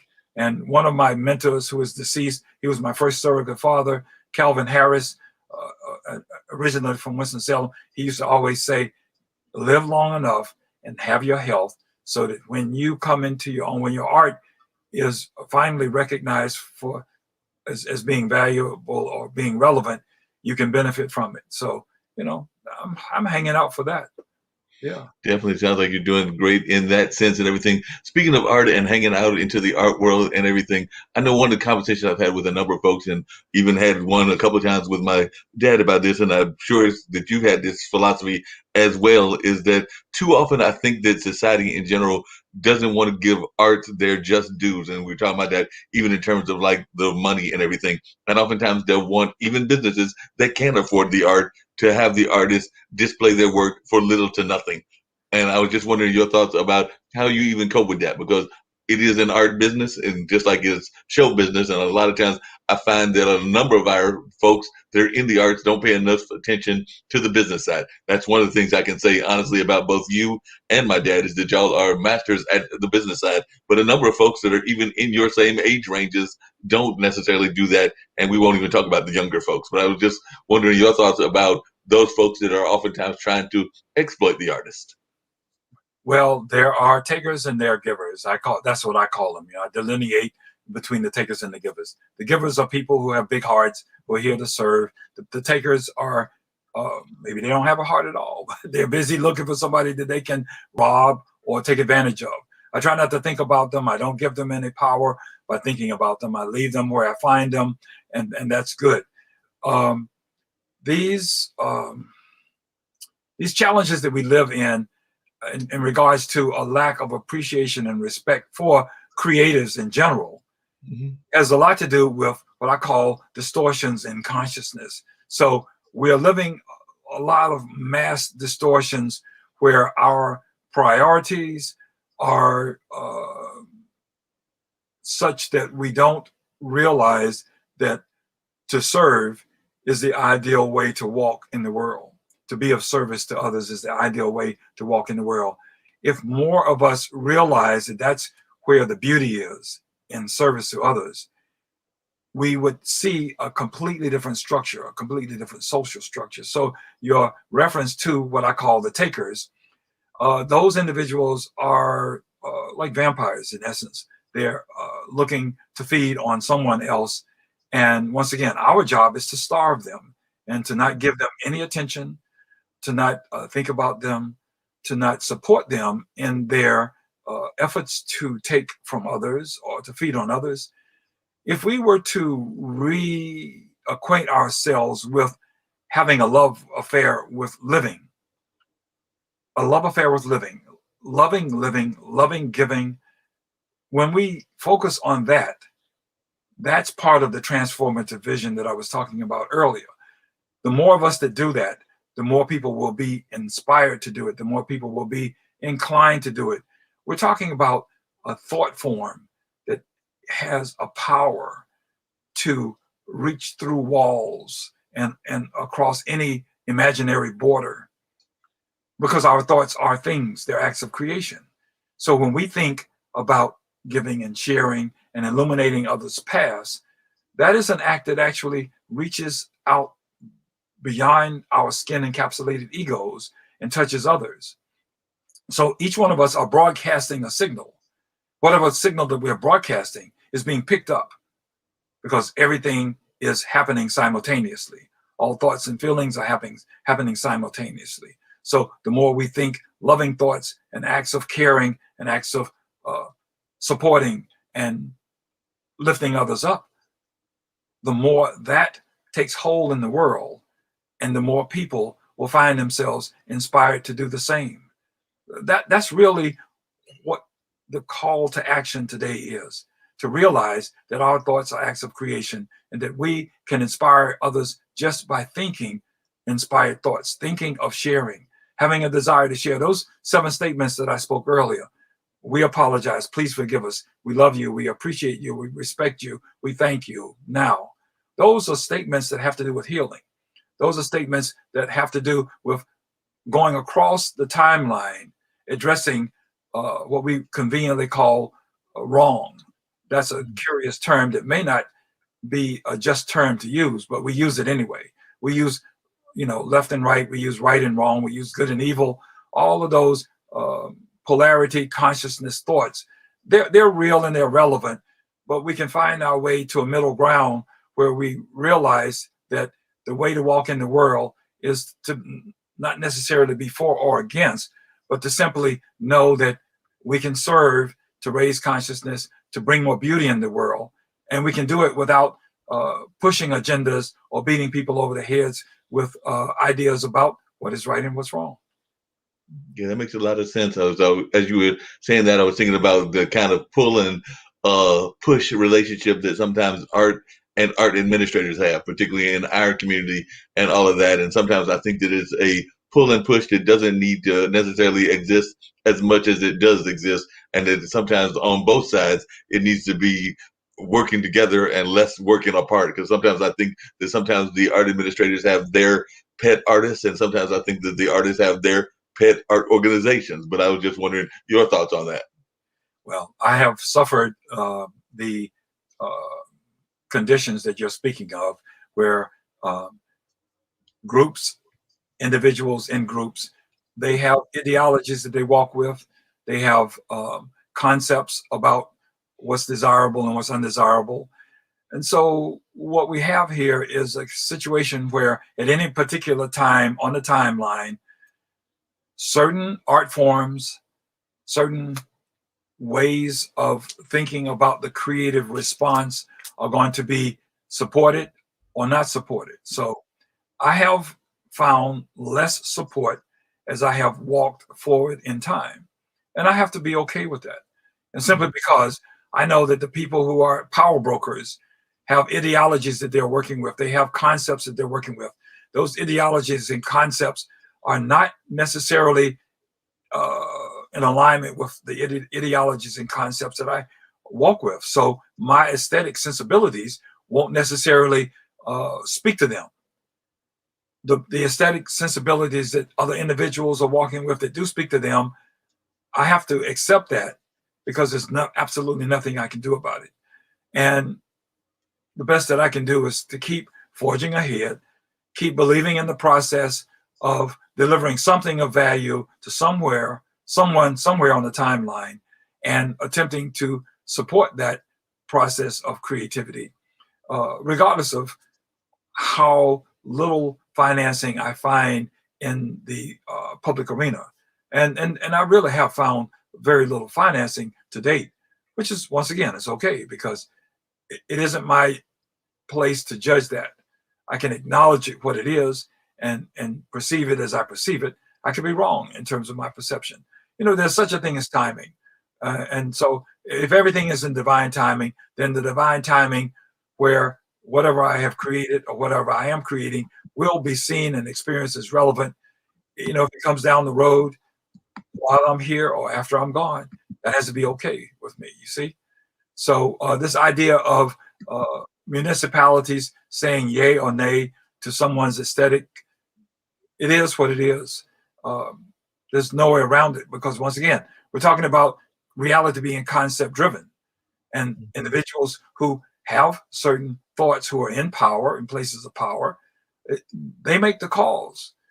Artists have to say, oh, great, or that's terrible. In my heart of hearts, I can say that's terrible again and again and again, because I didn't get the commission. But I have to say that's okay. Right. I make peace with that and keep walking. And that's what I do. Yeah. Yeah, that makes a lot of sense. I was getting ready to wrap up and everything, but I did want to bring up a couple of the other pieces that you sent me and everything. And one of them was a homage to the new physicist. So I'd love to hear you talk a little bit about that, as well as we get ready to wrap up in the next 15 or 20 minutes and everything. But definitely, I'd love to hear you talk about a homage to the new physicist. All right.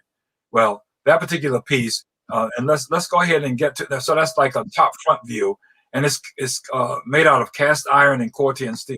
So that round-looking section that you see on the top is actually represents a spherical form. So if we can go forward now and look at one of the side views, the first three images were of the top view. So that's a top side view of it. So that section that points to the right, that actually represents the head of like a horse head or an animal's head. And what's on the back of this creature, this imaginary creature, is this spherical form. And I just wrote something about that last night. And once again, it's made out of Cortian steel. And the piece that's on the back of this upright figure is actually cast iron. And it's made from three intersecting great circles. And those three intersecting great circles give you the corners of an octahedron. So inside this spherical form, you could actually place a perfect octahedron. But it represents a spherical form simply because it's made out of three great circles that are at right angles to one another. So there's a full view of it. So it stands something close to 6.5 feet tall, maybe. And once again, it's made out of Cortian steel. So that's a side view of it, where you see the body is just represents a physical body of an imaginary creature, an animal perhaps. And then what's on the animal's back is this form that is actually representative of a scientific instrument, something that a physicist might use to conduct some type of scientific experiment where they're dealing with spatial frequencies or the relationships between elements and what have you. So it's really somewhat of a fantastical composition, and it came together as an experiment. I had some leftover Cortian steel from a previous project, and we simply welded the steel together to make this somewhat of a fantastical imaginary creature, and with this piece on the back. So the idea of the new physicists are paying homage to the new physicists, those who are trailblazers and who are actually showing us new and different understandings of dynamic relations. And I just brought up the term torsion physics to someone.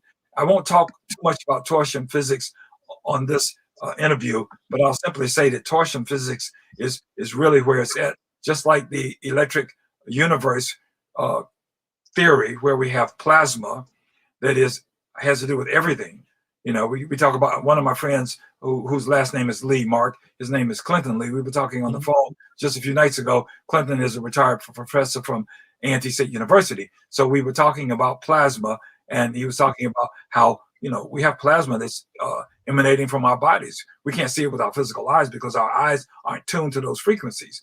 But the whole universe is electric. And to talk about that, I was just talking with someone else a few days ago about something called body electronics. So in body electronics, a group of individuals get together and hold different pressure points on a person's body. So you have one person laying on a table, and then you have 6 or 8 people standing around them. And each person is touching a different point on the person's body, either like holding points on their forehead or on their ears or on their shoulder or on their wrist, their hands, their fingers, their feet, or their knees, elbows. You can actually hold all of those points. And if enough people are holding these energy points of another person, and if their energy is high enough, in other words, if they have enough electricity flowing in their bodies, the natural electricity, from having their bodies properly mineralized, and all of the energy channels that we know about in Chinese medicine, talked about in terms of meridians, if those meridians are open and that energy is flowing, a high electrical conductivity is taking place. When you lend that much electricity to one individual laying on a table, some people have actually experienced miraculous healings. Some people have actually experienced psychological and emotional healing. Some people have actually experienced physiological healing. And a lot of this is documented. The people who were doing that, I actually got involved with body electronics back in 1984, and had hoped that some friends that I happened upon, some African-American friends that I happened upon in the early 2000s, were going to join me with this enthusiasm for doing body electronics so that we could lend each other our energy, and different people could have the experience of being shored up electrically and actually having something happen that would be noticeable to the benefit of the person being fed all of this electricity. But it didn't happen. So, but that, anyway, that's all of this talk about physics. There's some amazing physics that most people don't know anything about. One of them is torsion physics. Right. And so I don't want to say too much. I actually happen to be an experimenter with torsion physics, but I can't talk about that on this show because I can only say this form right behind me. Let me see, over here. Yeah, that form right here. This form sometimes will turn in the room, even if the heat's off. And I really, even no air current in the room, no air flowing. I have several forms in the house that will actually spin on their axis, rotate on their axis when there's no heat on, nothing moves in the room, and they start turning. Now it does turn when the heat comes on and the air starts blowing. It does turn. Right. Sometimes it will turn even if the heat isn't on. When it turns when the heat is not on, I said I wasn't going to talk about this. That means something else is happening. No. And I'm not going to comment on that. I'll just say something else is happening, and that's where something mystical is happening. We'll just leave it at that. Something mystical is happening. And on that note, there's a person that I used to work for in Winston-Salem who is no longer there in Winston. She bought a work of art of mine from the Delta Fine Arts Center in 2009, and she told me that when she saw the piece of artwork on the wall, she had this really transformative experience. She would never tell me what it was, but it was something that was so powerful that she chose to buy the piece of artwork just as a reminder of this mystical or magical experience that she had. So I've had that to happen over and over and over again. So it's just a confirmation that I'm doing something right. And that's all I need is just a little bit of evidence that I'm doing my job so that I will be inspired to continue to do it. Yeah, and you're doing a great job, and definitely a lot of folks are definitely inspired by the amazing things that you are doing on a regular basis, and you're still doing, because I know that you also had a piece that involved even some work that you were doing while being on the beach and everything earlier this year. So I was going to bring that up as well, because like I said, the work does not stop just because we got into 2020, but it looks like you were on the beach of Wrightsville, and we're still doing some work and everything. So definitely that looks like one of your pieces that you managed to do in the sand. In the sand, yes. Anna Maria and I draw mandalas. That's done with a compass, a homemade compass. And so you have a string or wire or a rope, and then you have these two parts that one sticks in the ground, holds the center, and then you draw the circle. So that's all carved into the sand with a basically with a stick on a string.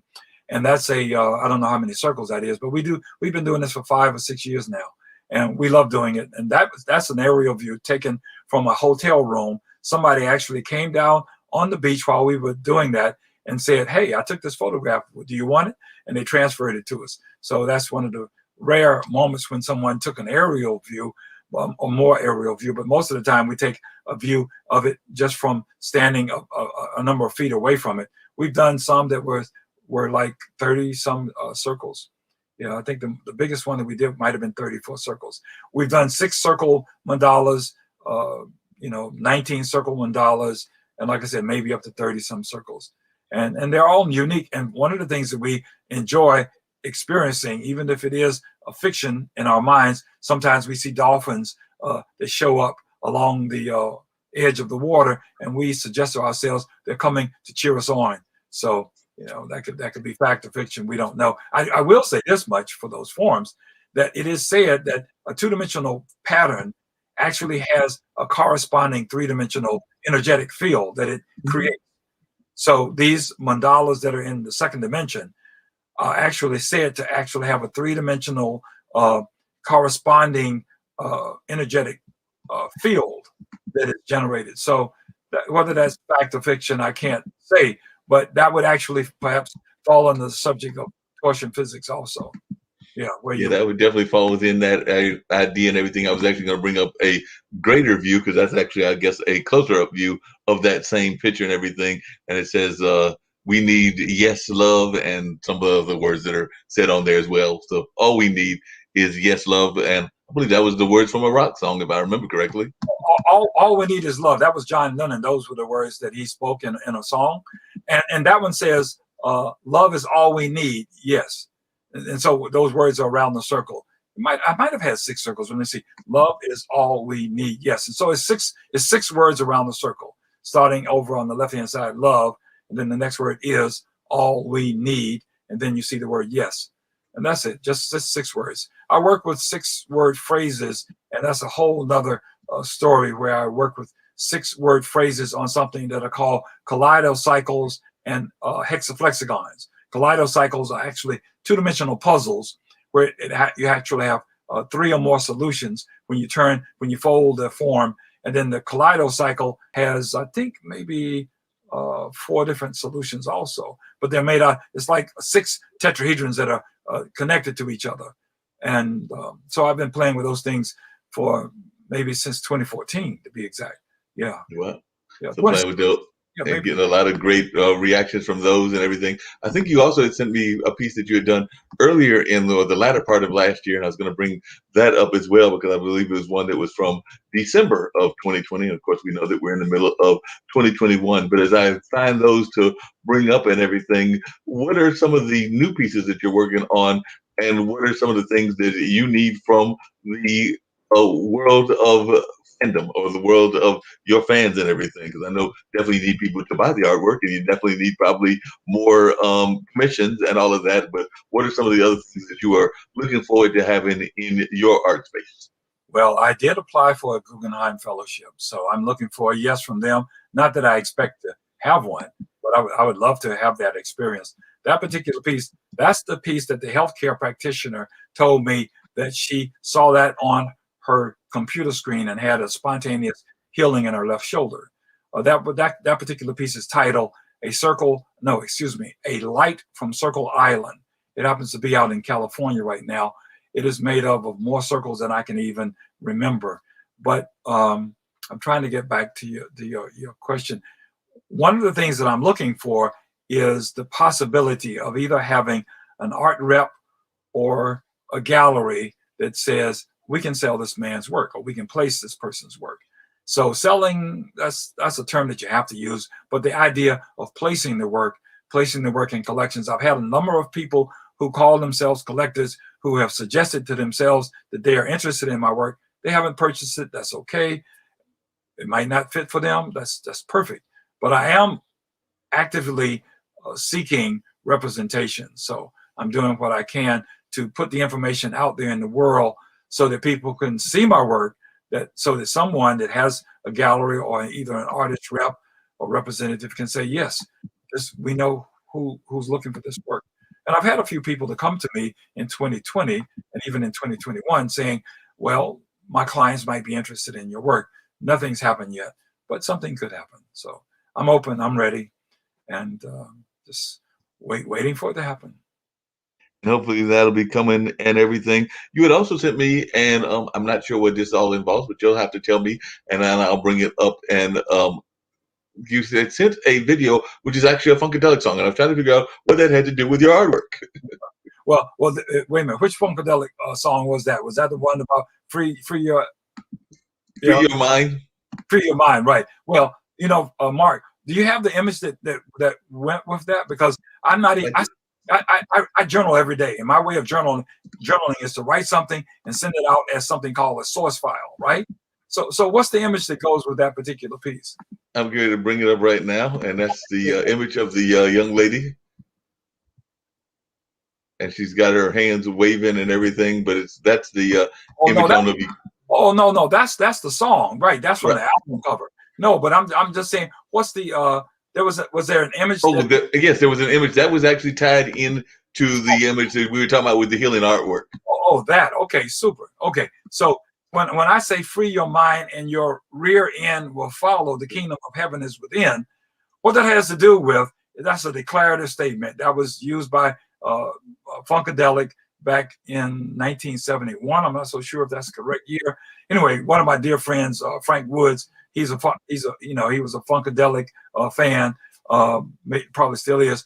But the reason for referencing that song has to do with what I wrote. Can you by chance read what's in the text that's in the piece? I call it source files from some particular day. Can you read that? If I can find that, it says concerning the unhappy merry-go-round.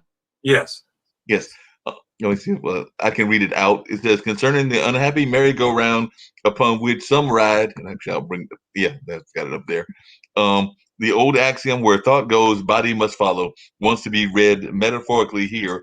Thoughts are the seed forms of what is realized. Yes, if one bothers to unplug from the mass consciousness hypnotic dream spell mainstream media feed, it becomes apparent how individuals are renting out space in their minds, thus creating desired outcomes determined by the puppet masters.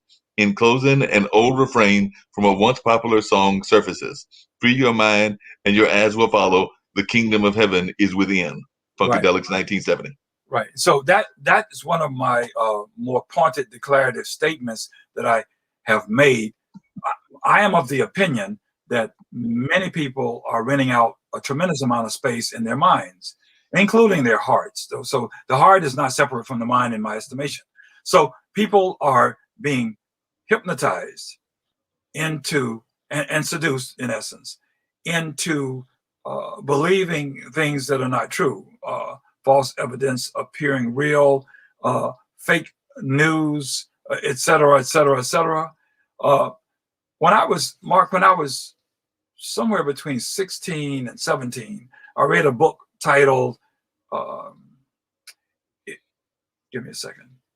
Gosh, it was really about hypnosis, but it was the term isn't coming to me right now. Manipulation of subliminal seduction. The title of the book is Subliminal Seduction. I read this book as a teenager, and of course I had been reading all of my life. So when I read Subliminal Seduction, it was a matter of having evidence that there are some very clever manipulators that are working humankind to their benefit. Okay, so we have interesting terms that have surfaced: the sheeple and the sleeple.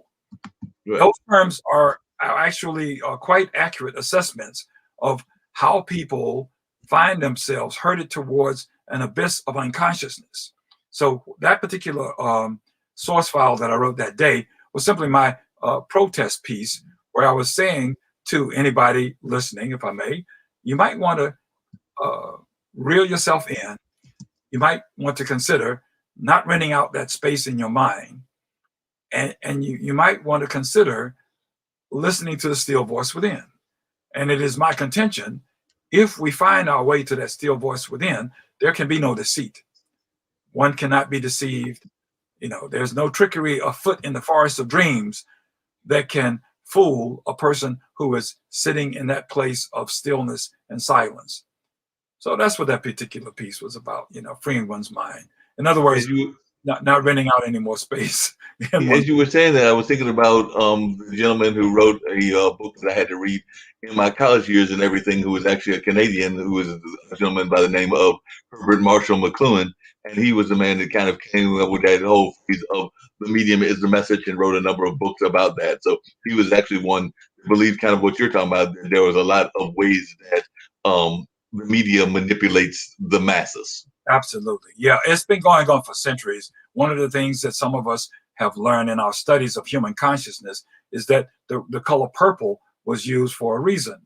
Okay. The nobles watercolor purple. Now, I found some scientific information about that, which stated that, the color purple back in the days was associated with royalty because it was almost impossible to get the color purple inexpensively. It was worth its weight. It was worth more than gold back in the day because of the source of the color purple. But it was associated with royalty and what have you.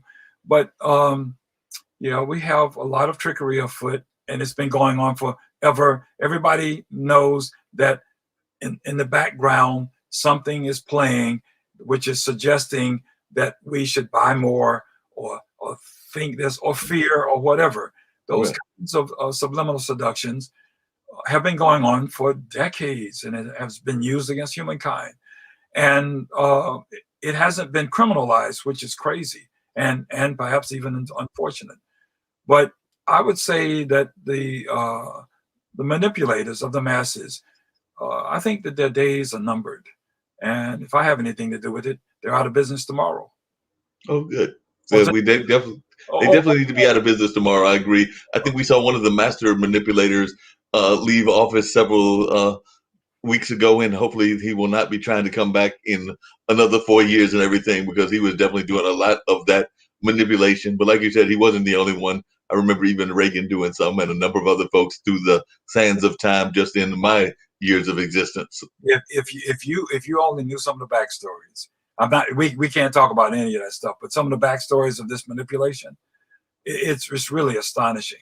And because of my studies, I've actually looked at historical data that takes us way back on the timeline in terms of the manipulation of masses by a select few individuals who were power brokers in their day. And we have those individuals that are alive, and if I may use the word, ill today. I won't say well, they're alive and ill because that's an illness that they suffer. If I may be playful. Yeah, so right. Lots of No, they're definitely alive and ill today. That's actually one of the things that this whole network, the international broadcast media, talked about, because both Nick and Kim talked about the fact that they went to in front of news media and in front of some of the bigger networks, kind of wanted to bring this idea of democratizing media and bringing folks to share their stories, kind of what I'm doing with this show and a couple of the other ones that I do on this platform, and what Sasha does with his chess show and his investment show and a number of other kind of shows that exist here. But they were basically told, as Kim likes to put it, that if it didn't that it didn't lead unless it bled or something like that. And that was kind of like with the philosophy of a lot of the people in the power broken situation. So if it didn't have blood and other kind of negative aspects, they didn't want any aspect of it, and they were trying to create positive programming. Well, the puppet masters that have them on strings, that's their dictum. You, Right. you have to have suffering and blood and gore, et cetera, sex sells, et cetera.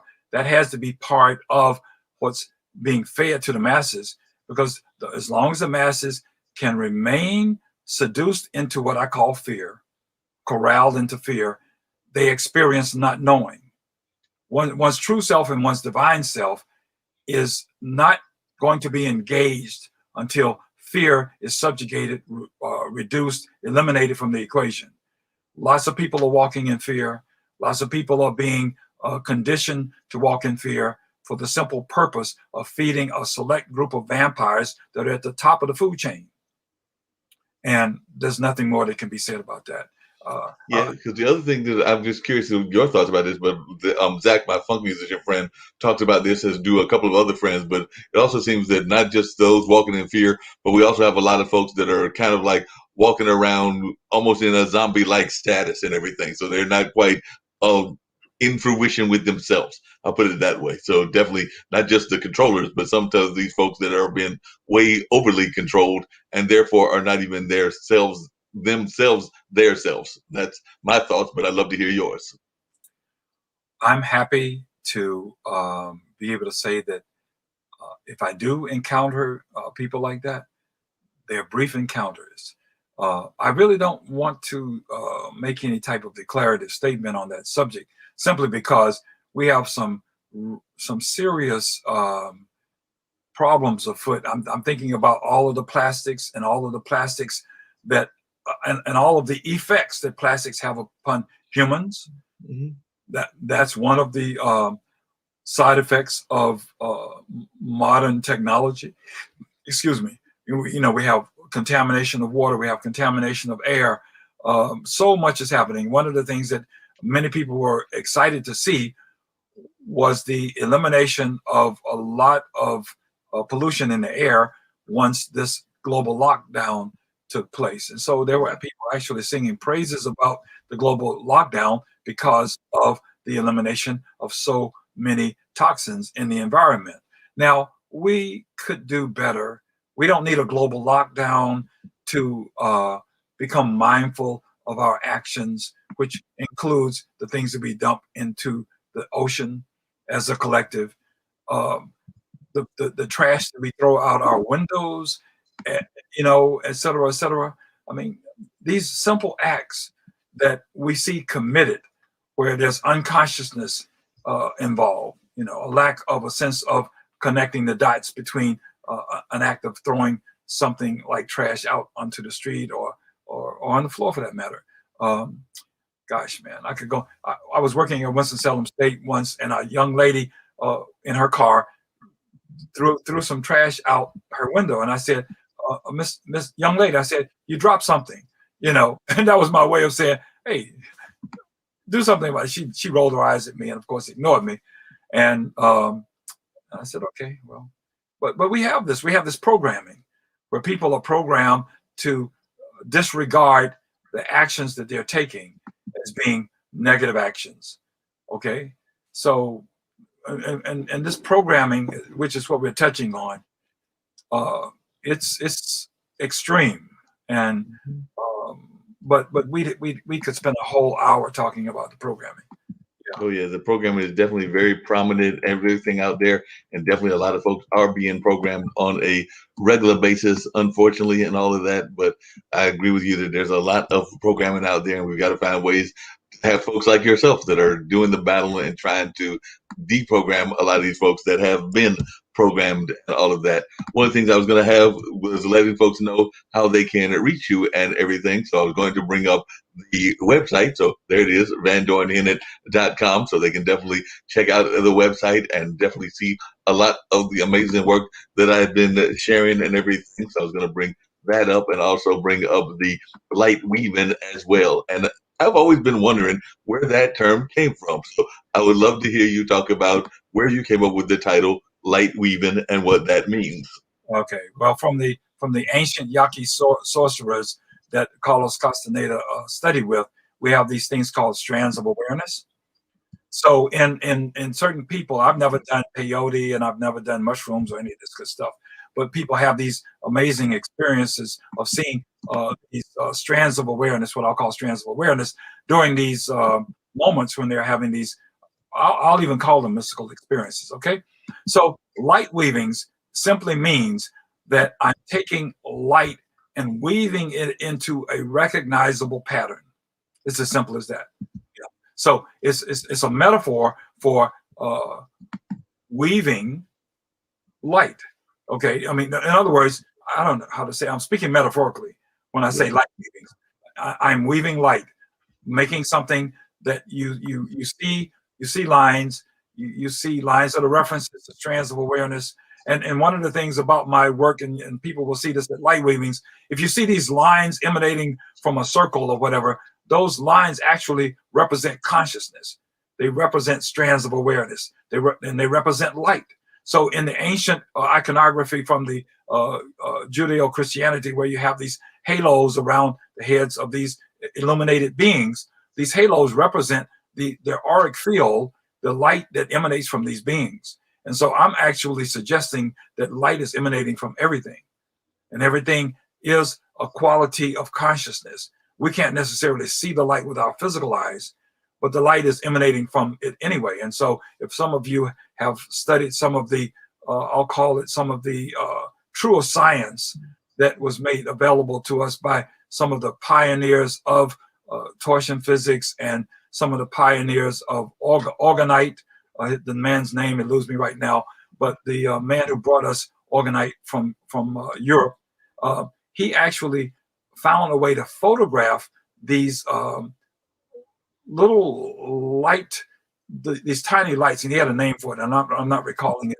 And these little lights were actually, I believe, were evidence of photons that they were actually being recorded. So you have a lot of people that talk about the light from all of these mystical traditions. Close your eyes, you might see a light, you might see a star or whatever on the inner. Well, all of these ancient mystical experiences and mystical traditions are talking about very similar experiences that people are having. And so what I am attempting to do with my artwork is to remind people of these mystical experiences. And that's why I chose the word light weavings, because I'm actually, once again, weaving patterns of light that are going to be recognizable. So my work actually serves as a reminder to individuals of a mystical experience, or a matter of closing their eyes and seeing this illumination of light, or this halo of light around somebody. There's so many people who have this ability to see the aura, see people's auras, and they're written off as being lunatics or whatever. But these people simply have their pineal gland is operating properly, I should say, and most of us can only see with their physical eyes, but the third eye, the spiritual eye, is the true eye, and is the eye to rely upon, right? Yeah, the eye that you can count on, right? Yeah, that kind of thing. So yeah, I'm just trying to remind people of natural intelligence, what I call natural intelligence. Yeah, you do a great job of that. You definitely remind them of the natural intelligence and a lot of the messages that we should be getting on a more regular basis that we don't, whether it's the sacred geometry, whether it's natural intelligence, or a number of other things that go on. I could talk to you for like 5 hours or 6 hours, but I've actually got to get ready to wrap up and everything. But I definitely would love to have you come back and do a part two at some point. But definitely, if there's any final thoughts that you want to share on this part one, because like I said, I know we could go on talking for hours on end and everything, but definitely I would love to hear any kind of final thoughts or other things that you would like to share that I haven't got to and everything. I think we've covered a number of things, but there might have been some things that you would like to have touched on that we haven't quite got gone on this one. And of course, I would love to do a part two with you, because like I said, you are a fascinated individual, and I can have conversations that could last literally 12, 14, 24 hours on a day and everything. Well, Mark, we did touch on a few important subjects. The idea of first cause, actually recognizing that we have an inalienable right to see ourselves as first cause, so we're not victims of circumstances. And when we flip that switch in our heads and our hearts, that turns on some lights on the inside, and people see those lights when they come on. And my wife tells me all I have to do is walk in a room, and people are like, "Who is that?" Well, I don't see myself. You know what I mean? I'm not looking at myself. I'm just being. But other people are taking note, and I'm saying, okay, well, great. Now I'm not trying to be anything other than just this guy that's making an effort to enjoy his walk in the world and his service to humankind. And what other people see, whether it's good, bad, or ugly, is none of my business. But if people can just consider finding their way to their sacred center, lots of practices, meditation, yoga, Tai Chi, Qigong, lots of practices will actually help us to get there. Prayer, it doesn't matter. However you get to your sacred center, go there. And so that's my message, find a way to your sacred center so that you can see your inner light turn on or increase, so that people outside of you can see your light, and they can be inspired to find their way to their light, to their sacred center. That's my message. Well, that's a great message. It's a very powerful message. And I definitely appreciate you being on. And like I said, anytime that I can do it again, I would love to have another conversation because I think we could even do a 3 or 4 or 5 part series because you have such a wealth of knowledge and you have such great thoughts and everything. And I'm sure that a lot of folks will be interested in what you said this time around. And definitely we'll have to have some other folks come on and even give you comments and questions that they may want to have that I did not touch on, but I definitely tried to touch on as many things as I could think of off the top of my head. And now I've got to go find me some food to eat, and I know it's late. Mark, thank you so much. I appreciate the visit. Okay. Okay. Appreciate you. So I'm going to end the broadcast, but that'll end it. Our conversation with Vandorn Hinnant, but it was a very powerful conversation, and I hope that folks learned about this amazing artist that has definitely called North Carolina home, and that we are proud to have as one of our premier artists here in this area. But definitely looking forward to having more conversations with him later on as well. But right now, we're going to end this broadcast, and we'll come back at you with more shows later on the International Broadcast Media.